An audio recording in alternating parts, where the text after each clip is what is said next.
Price the Lord. Hallelujah, hallelujah, hallelujah. ദൈവത്തിൻ്റെ പരിപാവനമായ നാമം മഹത്വപ്പെടട്ടെ. ഏറെ അനുഗ്രഹീതമായിരിക്കുന്ന ഈ വർഷത്തെ നമ്മുടെ കൺവെൻഷൻ്റെ 2ാം ദിനം രാത്രിക്കായി സർവകൃപാലുവായ ദൈവത്തിന് എല്ലാവിധവും മഹത്വം അർപ്പിക്കുന്നു. പ്രത്യേകിച്ചും ഈ അനുഗ്രഹീതമായ ആലയത്തിൽ പ്രിയപ്പെട്ട അച്ഛന്മാരോട് ചേർന്ന് ദൈവത്തെ സ്തുതിപ്പാൻ, മഹത്വപ്പെടുത്തുവാൻ ദൈവം തമ്പുരാൻ നൽകിയ അവസരത്തിന് ദൈവത്തിന് സ്തോത്രം കരറ്റുകയാണ്. എന്നെ ഇതിലേക്ക് ക്ഷണിച്ച അവസരം നൽകിയ ഈ ഇടവകയുടെ അനുഗ്രഹീതനായ വൈദിക ശ്രേഷ്ഠൻ പ്രിയപ്പെട്ട ലൂയിസ് അച്ഛനോടുള്ള നന്ദി, സ്നേഹത്തെ ദൈവനാമത്തിൽ അറിയിക്കുന്നു. പ്രിയപ്പെട്ട കൊച്ചമ്മയോട് ദൈവം സ്തോത്രം ചെയ്യുന്നു. ഈ ദിനങ്ങളിലൂടെ ആയിരുന്നപ്പോൾ അച്ഛൻ്റെ സ്നേഹവും കരുതലും തീർച്ചയായിട്ടും ഏറെ അനുഗ്രഹമായിരുന്നു. അനേക വർഷങ്ങളായി ദൈവസന്നിധിയിൽ മഹത്വമേറിയ ശുശ്രൂഷയിലായിരിക്കുന്ന അച്ഛനോട് ചേർന്ന് ചില ദിവസങ്ങളായിരുന്നത് തീർച്ചയായിട്ടും ഏറെ അനുഗ്രഹമായി മനസ്സിലാക്കുന്നു. അച്ഛനോടുള്ള ഹൃദയപൂർവ്വമായ നന്ദി, സ്നേഹത്തെ ഞാൻ ഈ സമയത്ത് അറിയിക്കുകയാണ്. പ്രത്യേകിച്ചും ഈ സഭയുടെ സെക്രട്ടറി ആകുന്ന പ്രിയപ്പെട്ട ജയൻ സാറാണ് ഇതിലേക്ക് എന്നെ ക്ഷണിച്ചത്. പറഞ്ഞ അന്നു മുതൽ ഞാനും ഈ കൺവെൻഷന് വേണ്ടി പ്രാർത്ഥിച്ചു കൊണ്ടിരുന്നു. പലപ്പോഴും വിളിക്കുകയും ഇതിനെക്കുറിച്ച് അപ്ഡേറ്റ് ചെയ്യുകയും ഇവിടെ വന്നതിന് ശേഷവും വളരെ സ്നേഹത്തോടെ കരുതി ഇന്ന് പകലും തിരക്കിട്ട് നടക്കുന്ന തൻ്റെ ജോലി കാര്യങ്ങളിലൊക്കെ ഞങ്ങൾ ഒരുമിച്ച് ഔട്ടിങ്ങൊക്കെ പോകാനുള്ള കാര്യങ്ങൾ ക്രമീകരിച്ചു. പ്രിയപ്പെട്ട സാറിനോടുള്ള നന്ദിയും സ്നേഹത്തെയും ദൈവനാമത്തിൽ അറിയിക്കുന്നു. പ്രിയപ്പെട്ട വിജിൻ, അഭിലാഷ്, അതോടൊപ്പം തന്നെ ഈ സഭയിലെ അനുഗ്രഹീതരായ ചർച്ച് ഡീക്കൻസ്, വളരെ ശക്തമായി പ്രവർത്തിക്കുന്ന ചർച്ച് കമ്മിറ്റി മെമ്പേഴ്സ്, അനുഗ്രഹീതരായ ഗായിക സംഘാംഗങ്ങൾ,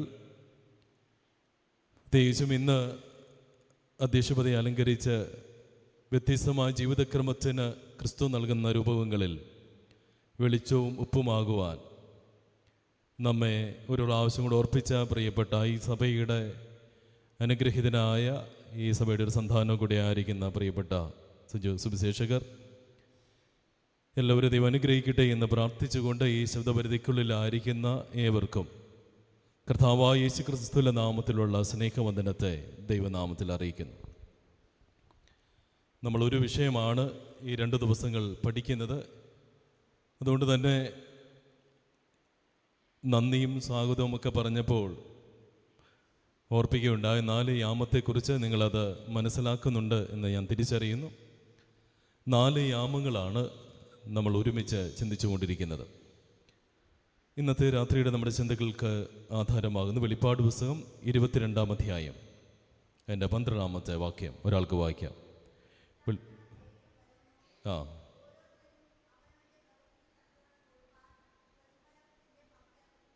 ഇതാ ഞാൻ വേഗം വരുന്നു, ഓരോരുത്തരും ഓരോൻ്റെ പ്രവൃത്തിക്ക് തക്കവണ്ണം കൊടുപ്പാൻ പ്രതിഫലം എൻ്റെ പക്കലുണ്ട്. ഒരു വാക്ക് പ്രാർത്ഥിക്കാം. ദൈവവചന മാധുര്യം ഞങ്ങൾക്ക് നൽകുന്ന ദൈവമേ, സ്വർഗീയ പിതാവേ, സത്യമായ സനാതനമായ സമ്പത്തായ സ്വത്തായ സ്വസ്ഥതയായ സ്വർഗീയമായ കർത്താവേ, ജീവൻ്റെ തൊടുപ്പുകളായ ദൈവത്തിൻ്റെ വചനത്തിൻ്റെ അടിമേറിയ മർമ്മങ്ങൾ മുൻമതികൾ കൂടാതെ അന്വേഷണ കുതുകത്തോടെ ഹൃദയത്തിൽ എഴുതുവാൻ കൃപ ചൊരിയണമേ. മനുഷ്യൻ്റെ വാക്കുകളൊന്നും ആവശ്യമില്ല നാഥ, അതെല്ലാം മാറിപ്പോകുന്നതാണല്ലോ. അവിടുന്ന് ഞങ്ങളോട് സംസാരിക്കണമേ. ഞാൻ ഏറ്റവും കുറയണമതിനെ മഹത്വമെടുക്കണം. യേശുവിൻ്റെ നാമത്തിൽ തന്നെ, ആമേൻ.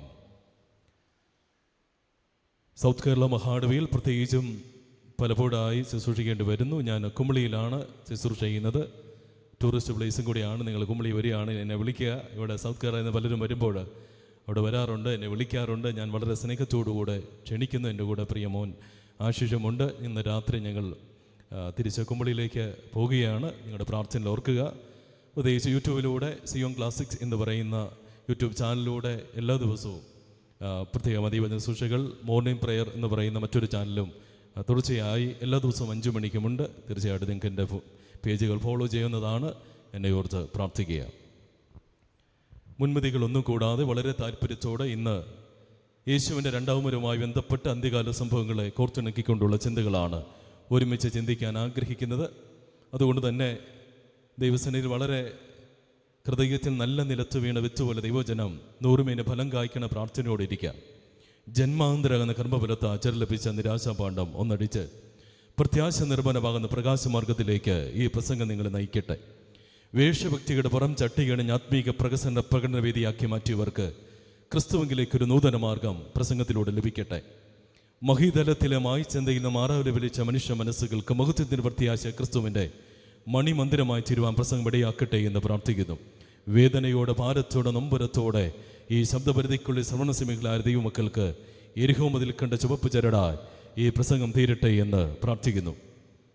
ക്രിസ്തുവിൻ്റെ രണ്ടാമത്തെ വരവുമായി നോക്കി പാർക്കുന്ന നമുക്ക് ഒരു മനുഷ്യൻ്റെ ജീവിതവുമായി ബന്ധപ്പെട്ട് പ്രത്യേകിച്ചും സഭയുടെ ചരിത്രത്തിൽ 4 പ്രധാനപ്പെട്ട യാമങ്ങളുണ്ട്. രാത്രിയിന് 4 വാച്ച് ടവറുകളായി ചിരിക്കുന്ന ഒന്ന് സന്ധ്യായാമം. യേശു നേരിട്ടിടപെട്ട ആരാധനയുടെ, പ്രാർത്ഥനയുടെ, ഒറ്റപ്പെട്ടു പോയ ജീവിത മുമ്പരങ്ങളിൽ തേടി വരുന്ന പ്രാണനാഥനായി ക്രിസ്തു നേരിട്ടിടപെടുന്ന ഒന്നാമത്തെ യാമം. അതാ ഇന്നലെ രാത്രി പറഞ്ഞത്. ഒരു വ്യക്തി തൻ്റെ സന്ധ്യായാമം എങ്ങനെ ഉപയോഗിക്കുന്നോ അതനുസരിച്ചായിരിക്കും ഒരു കുടുംബത്തിൻ്റെ അനുഗ്രഹം. 2 പ്രതികൂലത്തിൻ്റെ, നൊമ്പരത്തിൻ്റെ, സംഹാരകൻ കയറി വരുന്ന, കാരാഗ്രഹത്തിൽ അടയ്ക്കപ്പെടുന്ന പ്രതിസന്ധിയുടെ, രോഗത്തിൻ്റെ, നൊമ്പരത്തിൻ്റെ, ഒറ്റപ്പെടലിൻ്റെ വലിയ ഭയാനകമായ രണ്ടാമത്തെ യാമമാണ് അർദ്ധരാത്രിയുടെ യാമം. ഏതൊരു വ്യക്തിക്കും ഈ ഒരു അർദ്ധരാത്രിയുണ്ട്. സഭാചരിത്രത്തിൽ ഇന്നലെ ചില സംഭവങ്ങൾ ഞാൻ ഓർപ്പിച്ചു. അനേക മിഷണറിമാർ യേശുവിൻ്റെ നാമത്തിൽ തിരുവചനത്തിന് വേണ്ടി കത്തിയമർന്ന അർദ്ധരാത്രിയുടെ യാമം. ഇന്ന് മറ്റ് 2 യാമങ്ങൾ ഒരുമിച്ച് സമയപരിധികൾ പറയാൻ ആഗ്രഹിക്കുകയാണ്. കോടി കൂവുന്ന യാമം. സമയം 12 മണി മുതൽ, അർദ്ധരാത്രി 12 മണി മുതൽ 3 മണി വരെയുള്ള യാമത്തിനെയാണ് കോടി കൂവുന്ന യാമം എന്ന് പറയുന്നത്. മത്തായി സുവിശേഷം 26-75 വാക്യത്തിൽ പത്രോസ് യേശുവിനെ തള്ളിപ്പറയുമ്പോൾ കോടി കൂവിയതായി രേഖപ്പെടുത്തിയിരിക്കുന്നു. യേശു പത്രോസിനോട് പറയുന്നുണ്ട്, ഇത്രയൊക്കെ വളരെയേറെ ശക്തമായി എൻ്റെ കൂടെ നിൽക്കുമെന്ന് പറഞ്ഞാലും പത്രോസേ, നീ 3 വട്ടം കോടി കൂവും മുമ്പ് എന്നെ തള്ളിപ്പറയും. പത്രോസ് യേശുവിനെ തള്ളിപ്പറഞ്ഞ യാമം ഇതാണെന്ന് വിശ്വസിക്കുന്നു. എന്തുകൊണ്ടാണ് ഈ ഒരു യാമത്തിന് കോടി കൂവുന്ന യാമമെന്ന് വന്നത്? ഈ യാമത്തിൻ്റെ ആരംഭത്തെങ്കിലും അവസാനത്തെങ്കിലും കോടി കൂവിയിരുന്നു എന്നൊരു പാരമ്പര്യത്തിൽ നിന്നുമാണ് 3ാമത്തെ വാച്ച് ടവറായ കോടി കൂവുന്ന യാമമെന്ന് ഇതിന് പേര് വന്നത്. 1ാമത്തെ യാമം മനുഷ്യൻ്റെ യാമമാണെങ്കിൽ, 2ാമത്തെ യാമം മൃഗത്തിൻ്റെ യാമമാണെങ്കിൽ, 3ാമത്തെ യാമത്തെ പിശാചിൻ്റെ, അന്ധകാരത്തിൻ്റെ, പോരാട്ടത്തിൻ്റെ, ചില വാതിൽ അടയ്ക്കപ്പെടുന്ന നൊമ്പരത്തിൻ്റെ യാമമായി കണക്കുകൂട്ടുന്നു. ഈ ഒരു യാമത്തെ 3ാം യാമത്തിൻ്റെ അവസാനവും 4ാം യാമത്തിൻ്റെ ആരംഭത്തിലും ക്രൈസ്തവ സഭ എത്തി നിൽക്കുക. വെളിപ്പാട് പുസ്തകം നമുക്കറിയാം. ഡൊമീഷ്യൻ ചക്രവർത്തി കാലഘട്ടത്തിൽ എഴുതപ്പെട്ട ഭക്തനായ യോഹന്നാന് ലഭിച്ച ദർശനമാണ് വെളിപ്പാട് പുസ്തകം. ആദിമ നൂറ്റാണ്ടെന്ന് പറഞ്ഞാൽ അർദ്ധരാത്രിയിലൂടെ കടന്നുപോയി അനേക ദൈവദാസന്മാർ അനേക ഇടങ്ങളിൽ, പ്രത്യേകിച്ചും ഞാൻ വെളിപ്പാട് പുസ്തകം പഠിക്കുമ്പോൾ അതിനോട് ചേർത്ത് വായിക്കേണ്ടത് റോമൻ കൊളോസിയത്തെക്കുറിച്ചാണ്. എന്താണ് റോമൻ കൊളോസിയത്തിൻ്റെ പ്രത്യേകത? നിരവധി വന്യമൃഗങ്ങളെ ഇട്ടിരിക്കുന്ന കൊളോസിയത്തിൻ്റെ അകത്ത് ദൈവദാസന്മാരെ കയ്യിൽ കിട്ടിയാൽ അവരെ പിടിച്ച് ഇതിലേക്ക് എറിഞ്ഞു കൊടുക്കും. അതുകൊണ്ടാണ് പൗലോസ് എഴുതി വെച്ചത്, ഞാൻ മൃഗയുദ്ധം ചെയ്തു. അതിൻ്റെ അർത്ഥം ഇതാ, ഈ കൊളോസിയം എന്ന് പറഞ്ഞാൽ ഇതിൻ്റെ അകത്ത് നിരവധി മൃഗങ്ങളുണ്ടെങ്കിൽ ചുറ്റുപാടും ഗാലറി പോലെ സ്ഥലമുണ്ട്. ഒരുപാട് ആളുകൾ വന്ന് ദൈവദാസന്മാരെ മൃഗങ്ങൾക്ക് ഇട്ടുകൊടുത്ത് അവർ മല്ലയുദ്ധം ചെയ്യുമ്പോൾ, മൃഗത്തോട് മൽപ്പിടിക്കുമ്പോൾ ഒത്തിരി ആളുകൾ ഒരു വിനോദം കാണുന്ന പോലെ, കായിക വിനോദം കാണുന്ന പോലെ കൈയടിച്ച് രസിച്ചിരുന്ന ഒരു വലിയ കാലഘട്ടമുണ്ട്. അനേക ദൈവദാസനെ മൃഗത്തിന് എറിഞ്ഞുകൊടുത്ത അർദ്ധരാത്രിയുടെ പ്രതികൂലത്തിൻ്റെ, നൊമ്പരത്തിൻ്റെ യാമങ്ങളിലൂടെ സഭ കടന്നുപോയി. കോടി കൂവുന്ന യാമത്തെ തൊട്ടുണർത്താൻ ഒരു സംഭവം ഞാൻ പറയാം. റിഡ്ലി എന്നും ലാറ്റിമോർ എന്നും പറയുന്ന 2 ദൈവദാസന്മാർ ഇംഗ്ലണ്ട് പട്ടണത്തിൽ അന്ന് ദൈവവചനം എടുക്കുവാൻ ആർക്കും അവകാശമില്ല. ദൈവത്തിൻ്റെ വചനം വായിക്കുവാനും തുറക്കുവാനും അവസരമുണ്ടായിരുന്നത് പുരോഹിതന്മാർക്ക് മാത്രമാണ്. ഒരു സാധാരണക്കാർക്ക് ഒരിക്കലും അത് എടുക്കാൻ പറ്റിയില്ല. അങ്ങനെയാണ് ബിഷപ്പ്, ഒരുപക്ഷെ നമുക്കറിയാം, ജോൺ ഗസിലൂടെ, ജോൺ വെസ്ലിയിലൂടെ, ബിഷപ്പ് തോമസ് കാർമലിലൂടെ, റിഡ്ലിയുടെ, ലാറ്റിമോറിലൂടെ ദൈവവചനം അനേകരിലേക്ക് പകർത്തപ്പെടുകയാണ്. വേദപുസ്തകം എടുത്ത് സാധാരണക്കാർക്ക് വ്യാഖ്യാനിച്ചു കൊടുത്താൽ അവരെ അന്നേരം തന്നെ അഗ്നിക്കിരയാക്കും. റിഡ്ലി എന്ന് പറയുന്ന, ലാറ്റിമോർ എന്നിവർ 2 സഹോദരന്മാർ ഒരു കൈയിൽ കത്തിച്ചു പിടിച്ച മെഴുകുതിരിയും മറുകയിൽ തുറന്ന വേദപുസ്തകമായി സാധാരണപ്പെട്ട ആളുകൾക്ക് ഈ വേദപുസ്തകം വ്യാഖ്യാനിച്ചു കൊടുത്തപ്പോൾ അവരെ മതനേതൃത്വം പടിഞ്ഞു ഇവരെ കത്തിക്കുക. അതിനുവേണ്ടി രണ്ടുപേരെ പിടിച്ച് 2 തൂണിലായി പിടിച്ച് കെട്ടിയിട്ടിരിക്കുക. വിറകടുക്കി വെച്ചു. അവരുടെ ശരീരത്തിലേക്ക് എണ്ണ പകരുകയാണ്. വിധിവാചകമിതാണ്, ഇവരെ ചെകുത്താന്റെ ദാസന്മാരായതുകൊണ്ട് അഗ്നിക്കിരയാക്കണം. അങ്ങനെ ഈ 2 ശരീരം 2 പേരെ 2 തൂണിൽ പിടിച്ച് കെട്ടിയിട്ട് അവരെ തീ കൊടുക്കുന്ന സമയത്ത് റിഡ്ലി എന്ന് പറയുന്ന സഹോദരൻ തൻ്റെ പ്രിയപ്പെട്ട കൺമുമ്പിൽ കത്തി അമരാൻ പോകുന്ന ലാറ്റിമോറോട് വിളിച്ചു പറയുന്ന വാക്കുകൾ എങ്ങനെയാ? എൻ്റെ പ്രിയ സഹോദര ലാറ്റിമോറെ, ഇത് കോഴി കൂവുന്ന യാമമാണ്. നമ്മൾ യേശുവിന് വേണ്ടി കൂവുന്ന പാതിരക്കോഴികളാണ്. നമ്മൾ ഇവിടെ ഇതാ ഇംഗ്ലണ്ട് പട്ടണത്തിൽ ദൈവവചനത്തിന് വേണ്ടി കത്തി അമരാൻ വേണ്ടി പോകുക. നീ ഭയപ്പെടരുത്. ഇതേ സമയത്ത് തന്നെ ലാറ്റിമോറെ വിളിച്ച് റിഡ്ലിയോട് പറഞ്ഞു, ഇല്ല സഹോദര റിഡ്ലിയെ, എനിക്ക് പേടിയില്ല. നമ്മൾ യേശുവിൻ്റെ ഉറക്കെ കൂവുന്ന പാതിരക്കോഴികളാ. യേശു വരുന്ന വിളിച്ചു പറയുന്ന മിഷണറിമാരാണ്. നമ്മളിവിടെ കത്തിയമർന്നാൽ നമ്മുടെ ചാരത്തിൽ നിന്നും അനേകർ യേശുവിൻ്റെ നാമത്തിൽ ഇംഗ്ലണ്ട് പട്ടണത്തിൽ ദൈവത്തിൻ്റെ വചനം മറ്റൊരുകൊള്ളും. പ്രീസലോ, നമുക്കറിയാം 16-ാം നൂറ്റാണ്ടിലാണ് ഇംഗ്ലണ്ട് പട്ടണത്തിൽ നവീകരണം ഉണ്ടായതെങ്കിൽ ഒരുപാട് ആളുകൾ യേശുവിൻ്റെ നാമത്തിൽ ഇത്തരത്തിൽ ദൈവവചനത്തിന് വേണ്ടി കത്തി അമർന്നിട്ടുണ്ടെന്ന് മറന്നു പോകരുത്. നിരവധി അനേകമായ സംഭവങ്ങൾ നമ്മുടെ ഹൃദയത്തെ ചലിപ്പിക്കുന്നതാണ്.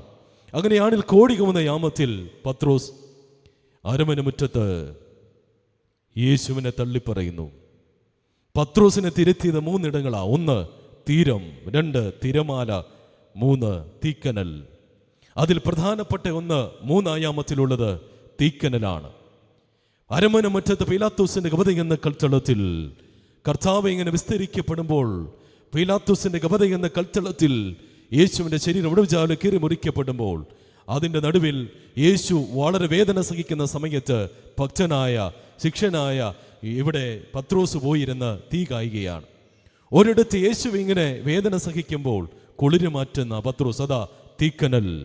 പത്രോസിന്റെ ജീവിതത്തെ തൊട്ടുണർത്തുന്നത് ഇതേ തീക്കനലാണ്. പുലരിയുടെ യാമത്തിൽ എങ്ങനെ കരയിലേക്ക് നീന്തി വരുമ്പോൾ കരയിൽ കാണുന്നത് കനലിൽ ചുട്ടിരിക്കുന്ന അപ്പത്തെയാണെങ്കിൽ ഈ തീക്കനലിന് മുമ്പിലാണ് പത്രോസ് യേശുവിനെ തള്ളിപ്പറഞ്ഞ് മറന്നു പോകരുത്. അതിലേക്ക് ഞാൻ കടക്കുന്നില്ല. അങ്ങനെയാണെങ്കിൽ കോഴി കൂവുന്ന യാമത്തിൽ അനേക ദേവദാസന്മാർ യേശുവിനെ വരനെ കുറിച്ച് വിളിച്ചു പറഞ്ഞുകൊണ്ടിരിക്കുക. യേശു വരുമെന്ന് ഉറപ്പുള്ള ഒരു ഹല്ലേലൂയ പറഞ്ഞേ. ഹല്ലേലൂയ. ഇങ്ങനെ ഹല്ലേലൂയ പറഞ്ഞാൽ മതിയോ? നിങ്ങൾ ഇത്രയും അകലെയും കൂടെ ആയിപ്പോയി. ആര് വരുമെന്ന് അച്ഛൻ പറഞ്ഞേ? ആരെങ്കിലും കൊന്നിട്ട് ജയിലിൽ പോയ ഒരാൾ പരോളിൽ വരുമെന്നാണോ പറഞ്ഞേ? ആണോ? അല്ല. ചങ്കിലെ ചോര നിന്ന് വീണ്ടെടുത്ത പ്രാണനാഥൻ, എന്നെ വീണ്ടെടുത്ത യേശു ക്രിസ്തു എനിക്ക് വേണ്ടി ഉടയ്ക്കപ്പെട്ട പീലാത്തോസിന്റെ ഗവധ എന്ന കൽത്തളത്തിൽ നിന്നും കാൽവരിയുടെ കൊലത്തളത്തിലേക്ക് വെച്ചും വിറച്ചും വീണും എഴുന്നേറ്റു, മുഖമടിച്ചു വീണു. ഒരു പച്ചപ്പൈമാര് കുരിശുമാ നസ്രയത്തിൽ നിന്ന് ഗലീൽ വഴി കാൽവരിയിലേക്ക് നടന്നു കയറിയ ഒരു 33 വയസ്സുള്ള ചെറുപ്പക്കാരൻ ചങ്കിലെ ചോർന്ന് വീണ്ടെടുത്ത യേശുവിന്റെ രക്തത്താൽ വീണ്ടെടുക്കപ്പെട്ട സഭയെ ചേർക്കാൻ വരുമെന്ന് പറയുമ്പോൾ ഉള്ളം തുടിക്കണം. പ്രൈസലോ. ഉള്ളത്തിൽ ഒരു വലിയ ആനന്ദമുണ്ടാകണം. യേശു വരുമെന്ന് പറയുമ്പോൾ എന്താ ഒരു സന്തോഷം വേണം. നമ്മളെല്ലാവരും ഇങ്ങനെ യാത്രക്കാരാ, കാത്തിരിക്കുക. യേശു എപ്പോൾ വരുമെന്നുള്ളതാണ് ഒരുപക്ഷെ നമ്മുടെ ചോദ്യം. ഇന്ന് രാത്രി യേശു വന്നാൽ ഞാനും നിത്യതയിൽ യേശുവിൻ്റെ കൂടെ കർത്താവെ കാണപ്പെടുന്ന ഉറപ്പോടുകൂടെ നിർണയം പ്രാപിക്കുന്ന ജീവന്റെ പുസ്തകത്തിൽ പേരിടുന്ന അനുഗ്രഹീതമായ രാത്രിയാ ഈ രാത്രി തീരട്ടെ എന്ന് ഞാൻ പ്രാർത്ഥിക്കുന്നു. അപ്പോൾ 4-ാമത്തെ യാമം നമ്മൾ പ്രവേശിക്കുമ്പോൾ അത് പറയാനേ സമയമുള്ളൂ. അത് പുലരിയുടെ യാമമാണ്. യേശു നടന്നെടുക്കുന്ന യാമമാണ്. 3-ാമത്തെ യാമത്തിൽ സഭ എത്തി നിൽക്കുമ്പോൾ നോക്കി പാർക്കുന്നത് യേശുവിൻ്റെ വരവിന് വേണ്ടിയാണ്. ഇന്ന് രാത്രി പ്രസംഗിക്കുന്നത് 1 നമ്മെ ചേർക്കാൻ വരുന്ന മേഘം, 2 കടൽ ഒരുപക്ഷെ ഭൂമിയുടെ അടിയിലുള്ള ഒരു അറ, ഗോൾഡൻ ഗേറ്റ്. ഇസ്രായേലിൻ്റെ മണ്ണിൽ ഈ രാത്രിയിലും 500 വർഷം അടയ്ക്കപ്പെട്ടിരിക്കുന്ന ഒരു ഗോൾഡൻ ഗേറ്റ്. അതോടൊപ്പം ശരീരത്തിൽ വെക്കാൻ പോകുന്ന ചിപ്പ്. ഈ ആർട്ടിഫിഷ്യൽ ഇന്റലിജൻസിന്റെ കാലഘട്ടത്തിൽ മനുഷ്യൻ മനസ്സിലാക്കേണ്ട ചില കാര്യങ്ങളെക്കുറിച്ച് ഒരുമിച്ച് ചിന്തിക്കാൻ പോകുന്നത്.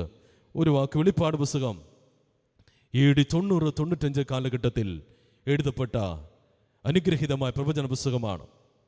ഡൊമീഷ്യൻ ചക്രവർത്തിയുടെ കാലഘട്ടത്തിൽ ഭക്തനാകുന്ന യോഹന്നാനെ കൊല്ലാൻ 3 വിധത്തിലാണ് ഡൊമീഷ്യൻ തീരുമാനിച്ചത്. യോസീഫസ് എന്ന് പറയുന്ന ചരിത്രകാരൻ അത് രേഖപ്പെടുത്തി വെച്ചിട്ടുണ്ട്. 1 യോഹന്നാനെ കൊല്ലാൻ ശ്രമിച്ച് ഈർച്ച വാളിനാൽ, 2 തിളച്ചു മറിയുന്ന എണ്ണയ്ക്കകത്തിടാൻ, 3 പത്മോസിലേക്ക് നാടുകടത്താൻ. ആദിമസഭയുടെ ചരിത്രം നമ്മൾ മനസ്സിലാക്കുന്ന ഒരു ചരിത്രരേഖ യോസീഫസിന്റെ ചരിത്രരേഖകളാ. 1 ഈർച്ച വാളിന ഒരു മനുഷ്യനെ ശരീരത്തിൽ ഇഞ്ചിഞ്ചായി അളന്നു നോക്കി മുറിക്കുന്നതാണ് ഈർച്ചവാളിനാൽ കൊല്ലാൻ ശ്രമിക്കുന്നത്. വയോധികനാകുന്ന യേശുവിനെ നെഞ്ചോട് ചാരിയിരുന്ന ഭക്തനെ ഇത്തരത്തിൽ ഈർച്ചവാളിനാൽ കൊല്ലാൻ ശ്രമിച്ചു. യോഹന്നാന്റെ ശരീരം കീറിമുറിക്കപ്പെടുന്നില്ല. അനേക ആളുകൾ ക്രിസ്ത്യാനികളായി തീരുകയാണ്. 2, യോഹന്നാനെ ഈർച്ചവാളിനാൽ കൊല്ലുവാൻ കഴിയത്തില്ലെന്ന് മനസ്സിലായപ്പോൾ രണ്ടാമത്തെ വിധിവാചകം തിളച്ചുമറിയുന്ന ഒരു വലിയ എണ്ണയ്ക്കകത്തേക്ക്, ഒരു കുട്ടകത്തിൻ്റെ അകത്ത് എണ്ണ തിളപ്പിച്ച് 9 മിനിറ്റ് സമയത്തോളം യോഹന്നാനാകുന്ന ഭക്തനെ ആ തിളച്ചുമറിയുന്ന എണ്ണയ്ക്കകത്തേക്ക് ഇടുകയാണ്. തിളച്ചുമറിയുന്ന എണ്ണയ്ക്കകത്ത് എനിക്ക് തണുക്കുന്നെന്ന് പറഞ്ഞ ദൈവത്തെ ആരാധിക്കുന്ന ഭക്തനാകുന്ന യോഹന്നാനെ കണ്ട് യോസേഫസ് എഴുതി വെച്ചിരിക്കുന്നു. 3 ഡൊമീഷ്യൻ എഴുതി വെച്ചു. അച്ഛൻ പറയുന്നത് ചരിത്രരേഖകളാ. 3ാമത്തെ വിധി പത്മോസിലേക്ക് നാടുകടത്താം. എന്താ പത്മോസിന്റെ പ്രത്യേകത? ചന്ദ്രക്കലയുടെ ആകൃതിയിലുള്ള 10 മൈൽ നീളവും 5 മൈൽ വീതിയുമുള്ള ഒരു കൊച്ചു ദ്വീപാണ്. എന്താ പത്മോസ് നിന്റെ പ്രത്യേകത? ഇതുവരെ നാട് കടത്തപ്പെട്ട ഒറ്റ വ്യക്തികൾ തിരിച്ചു വന്നിട്ടില്ല. പത്മോസിന്റെ കാഴ്ചകൾ ഉള്ളം തുടിക്കുന്നതാണ്. യോഹന്നാൻ നാട് കടത്തപ്പെട്ട ഏഷ്യാമരനിലെ 40 കിലോമീറ്റർ യാത്ര ചെയ്ത് പത്മോസ് എന്ന ദ്വീപിൽ എത്തിപ്പെടുമ്പോൾ അവിടെ കണ്ട കാഴ്ച ഞെട്ടിപ്പിക്കുന്നതാണ്. ശവദീനി കഴുകമ വട്ടമിട്ട് പറക്കുന്ന തലയോട്ടികളും അസ്ഥിപഞ്ജരങ്ങളും ഒരുപക്ഷെ നമുക്ക് അബന്ധങ്ങളിൽ കിടക്കുന്ന പത്മോസിന്റെ ഏകാന്തതയിൽ കരിമ്പനങ്ങളുള്ള ആ പ്രതികൂലത്തിന്റെ നടുവിൽ പത്മോസിന്റെ ഏകാന്തത യോഹന്നാൻ ചെല്ലുമ്പോൾ കാണുന്ന കാഴ്ച അസ്ഥിപഞ്ജരങ്ങളാണ്, തലയോട്ടികളാണ്. ഈ തലയോട്ടികളുടെ പ്രത്യേകത എന്താ? യോഹന്നാനെ, നിന്നെ പോലെ നാടുകടത്തപ്പെട്ടവരാ ഞങ്ങളും, ഇനിയൊരു മടങ്ങിപ്പോക്കില്ല. അവിടെ നാടുകടത്തപ്പെട്ട മരിച്ചവരുടെ തലയോട്ടികളാണ് ചുറ്റും കിടക്കുന്നത്. അങ്ങനെ യോഹന്നാൻ നാടുകടത്തപ്പെട്ട് കർത്തൃദിനത്തിലെത്തിയ വെളിപ്പാട് ദിവസം 1:10 കർത്തൃദിനത്തിൽ യോഹന്നാൻ ആത്മവിവശതയിലായി. ഇംഗ്ലീഷ് ടെക്സ്റ്റിൽ പറയുന്നത് ആത്മാവിലായി. എന്താ കർത്തൃദിനത്തിന് പ്രത്യേകത? 1 ദിവസമായി 2 ദിവസമായി നമുക്കറിയാം കർത്തൃദിനത്തിലെത്തി. അതാണ് ആരാധനയുടെ ദിവസം. യോഹന്നാന് വല്ലാത്തൊരു ഭാരമുണ്ടായി. കഴിഞ്ഞ ഞായറാഴ്ച ശിഷ്യന്മാരോട് ചേർന്ന് ആരാധിച്ച ഭക്തനിത പത്മോസിന്റെ ഏകാന്തതയിൽ നാടുകടത്തപ്പെട്ട് ഒറ്റപ്പെട്ടിരിക്കുമ്പോൾ ആത്മനിറവിൽ യോഹന്നാൻ നോക്കിക്കൊണ്ടിരിക്കുക സ്വർഗത്തിലേക്ക്. അത്ഭുതകരമായ ഒരു കാഴ്ച സ്വർഗം തുറന്നു. പ്രൈസലോ. പ്രിയമുള്ള ദൈവമക്കളെ, ചിലപ്പോഴൊക്കെ ജീവിത സാഹചര്യങ്ങളിൽ നിന്റെ ഏകാന്തതകളെ ദർശനത്തിന് മാളികമറിയാക്കി മാറ്റുക. എൻ്റെ പ്രാണനാഥന് നിന്നെക്കുറിച്ച് പദ്ധതികളുണ്ടെങ്കിൽ നോക്കുമ്പോൾ സ്വർഗം തുറന്ന് സത്വഭാരമാകിയ മൃത്യുവിൽ അഞ്ചനായി വലകസ്ഥം ഭയചകിതനായി തൻ പാതാന്തിക പതിച്ച് ശിഷ്യനുമേൽ ഒരു വെലത്തിന്റെ കരം ഇറങ്ങി വരികയാ. ദൈവത്തിന്റെ അത്ഭുതകരമായ കരം ഇറങ്ങി വന്ന് യോഹന്നാനോട് പറയും, യോഹന്നാനെ എഴുന്നേറ്റെഴുതുക.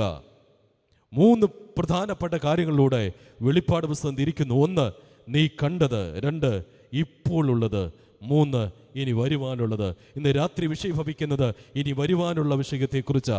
എന്താണ് യോഹന്നാൻ കണ്ട കാഴ്ച? അവിടെ പറയുന്നത് വെളിപ്പാട് 1:12 മുതൽ നിലയിങ്ക് ധരിച്ച് മാറത്ത് മൺകച്ച കെട്ടിയവൻ, തലയും തലമുടി വെളുത്ത മഞ്ഞ് പോലെ ഹിമത്തോളം വെണ്മയായവൻ, കാൽ ഉലകി ചുട്ടുപിടിപ്പിച്ച വെള്ളോട്ട് പോലുള്ളവൻ, വെരുവെള്ളത്തിന് മുടക്കമുള്ള ശബ്ദത്തോടെ പതരാത്ത പാദങ്ങൾ, ഇടറാത്ത ചുവടുകൾ, മാറാത്ത വാക്കുകളുള്ള അത്ഭുതകരമായ ഒരു കാഴ്ച കാണുകയാ. അവിടെ നമുക്കൊന്ന് ചിന്തിക്കാം. ഇവിടെ നസ്രയത്തിൽ കണ്ട യേശുവിനെ അല്ല സ്വർഗത്തിൽ യോഹന്നാൻ കാണുന്നത്. യേശുവിൻ്റെ തല വെളുത്ത പഞ്ഞി പോലെ ഹിമത്തോളം വെണ്മയെന്ന് പറഞ്ഞാൽ അതിൻ്റെ അർത്ഥം പരിശുദ്ധി പരിലസിക്കുന്ന പരമപിതാവ് പ്രിയപുത്രനെ കാണിക്കുക.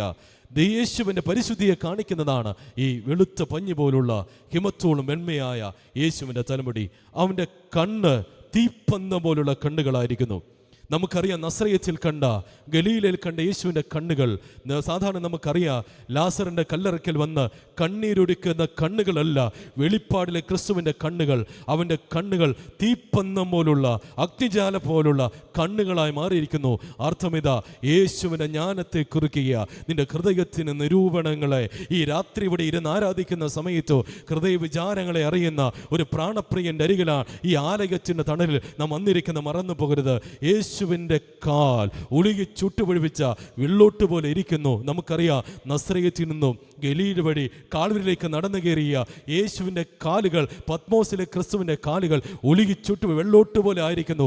എങ്ങനെയാ യേശുവിൻ്റെ ഈ കാലുകൾ ഇത്ര ശക്തിയേറിയതായിരുന്നാൽ ഒറ്റ കാര്യമേയുള്ളൂ. കാൽവരിയുടെ കുലത്തടത്തിലേക്ക് ആ പച്ചപ്പയന്മ കുരിശുമായി നടന്നു കയറിയ യേശുവിൻ്റെ കാലുകൾ ഇന്ന് ഉളുകി ചുട്ടുപിടിപ്പിച്ച വെള്ളോട്ട് പോലെ ഇരിക്കുക. മാനവജാതിയെ പാപരിഹാരത്തിന് പാപത്തിന്റെ താപമേറ്റ് കാലപ്പുഴവഴി നിബന്ധിച്ച് നമ്മെ വീണ്ടെടുക്കുക യേശു കർത്താവ് ആഗ്രഹിച്ച് നമുക്കിണ്ട് ഉടയ്ക്കപ്പെട്ട യേശുവിൻ്റെ കാലുകൾ ഒഴുകി ചുട്ടുപിടിപ്പിച്ചതുപോലെ ഇരിക്കുക. അപ്പോൾ ഇന്ന് രാത്രി നാം വന്ന് ഇവിടെ ഇരിക്കുന്ന സമയത്ത് ഈ പ്രാണനാഥനായ ക്രിസ്തുവിനെ ഹൃദയത്തോട് ചേർത്ത് പിടിക്കുന്ന രാത്രിയായി ചേരട്ടെ. അങ്ങനെയെങ്കിൽ ഇപ്പോൾ ഉള്ളത് സഭയാ. എന്താ സഭ എന്ന് പറഞ്ഞാൽ? രക്ഷിക്കപ്പെട്ട ഒരു കൂട്ടമാ. ജാതി, വർഗ, വർണ്ണ, കുലീന, കുലികിന, ചണ്ടാല, പരമ്പരായ വ്യത്യാസങ്ങളൊന്നുമില്ലാതെ യേശുവിന്റെ രക്തത്തെ വീണ്ടെടുക്കപ്പെടുന്ന മക്കൾ പോരാ.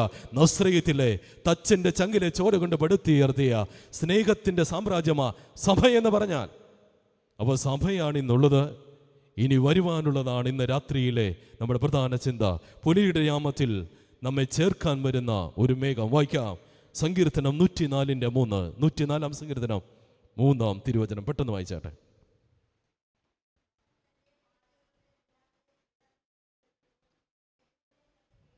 മേഘങ്ങളെ തേരാക്കി കാറ്റിൻ ചിറകിലേറി. പ്രീസലോ, നമ്മെ ചേർക്കാൻ വരുന്ന ഒരു മേഘം. ഇന്ന് വളരെ ശ്രദ്ധയോടിരിക്കണം. യേശുവിൻ്റെ വരവിന് 4 ലക്ഷണങ്ങൾ. 1 യഹൂദ ലക്ഷണം, 2 ജാതീയ ലക്ഷണം, 3 മാർഗലക്ഷണം, 4 പ്രപഞ്ച ലക്ഷണം. ഇന്നലെ രാത്രി പറഞ്ഞു അത്തി തളിർത്തു. യഹൂദ ലക്ഷണം, വേനലെടുത്തു, അവനടുക്കൽ വാതുക്കൽ നിൽക്കുക. ഒരു കാര്യം മനസ്സിലാക്കിയില്ലെങ്കിലും യേശുവിൻ്റെ വരവിനെ കുറിച്ച് മനസ്സിലാക്കണം. യേശുവിൻ്റെ വരവ് പ്രത്യേകിച്ച് നാം മനസ്സിലാക്കേണ്ട ചില രഹസ്യങ്ങൾ, മർമ്മങ്ങൾ വേദപുസ്തകത്തിലുണ്ട്. യഹൂദ ലക്ഷണം ഈ ആർട്ടിഫിഷ്യൽ ഇന്റലിജൻസിന്റെ കാലഘട്ടത്തിൽ നാം മനസ്സിലാക്കുന്ന നിർമ്മിത ബുദ്ധിയുടെ കാലഘട്ടത്തിലാണ്. അതിൻ്റെ തെളിവാണ് ബോംബെയിൽ റോബർട്ട് വന്ന് മേരാന സോബിയ നമസ്തേ ഇന്ത്യ എന്ന് പറഞ്ഞ് ഈ ലോകത്തോട് സംസാരിച്ചു. മനുഷ്യന്റെ ജ്ഞാനം വർദ്ധിക്കുന്ന ഒരു കാലഘട്ടം, ബുദ്ധി വർദ്ധിക്കുന്ന ഒരു കാലഘട്ടം.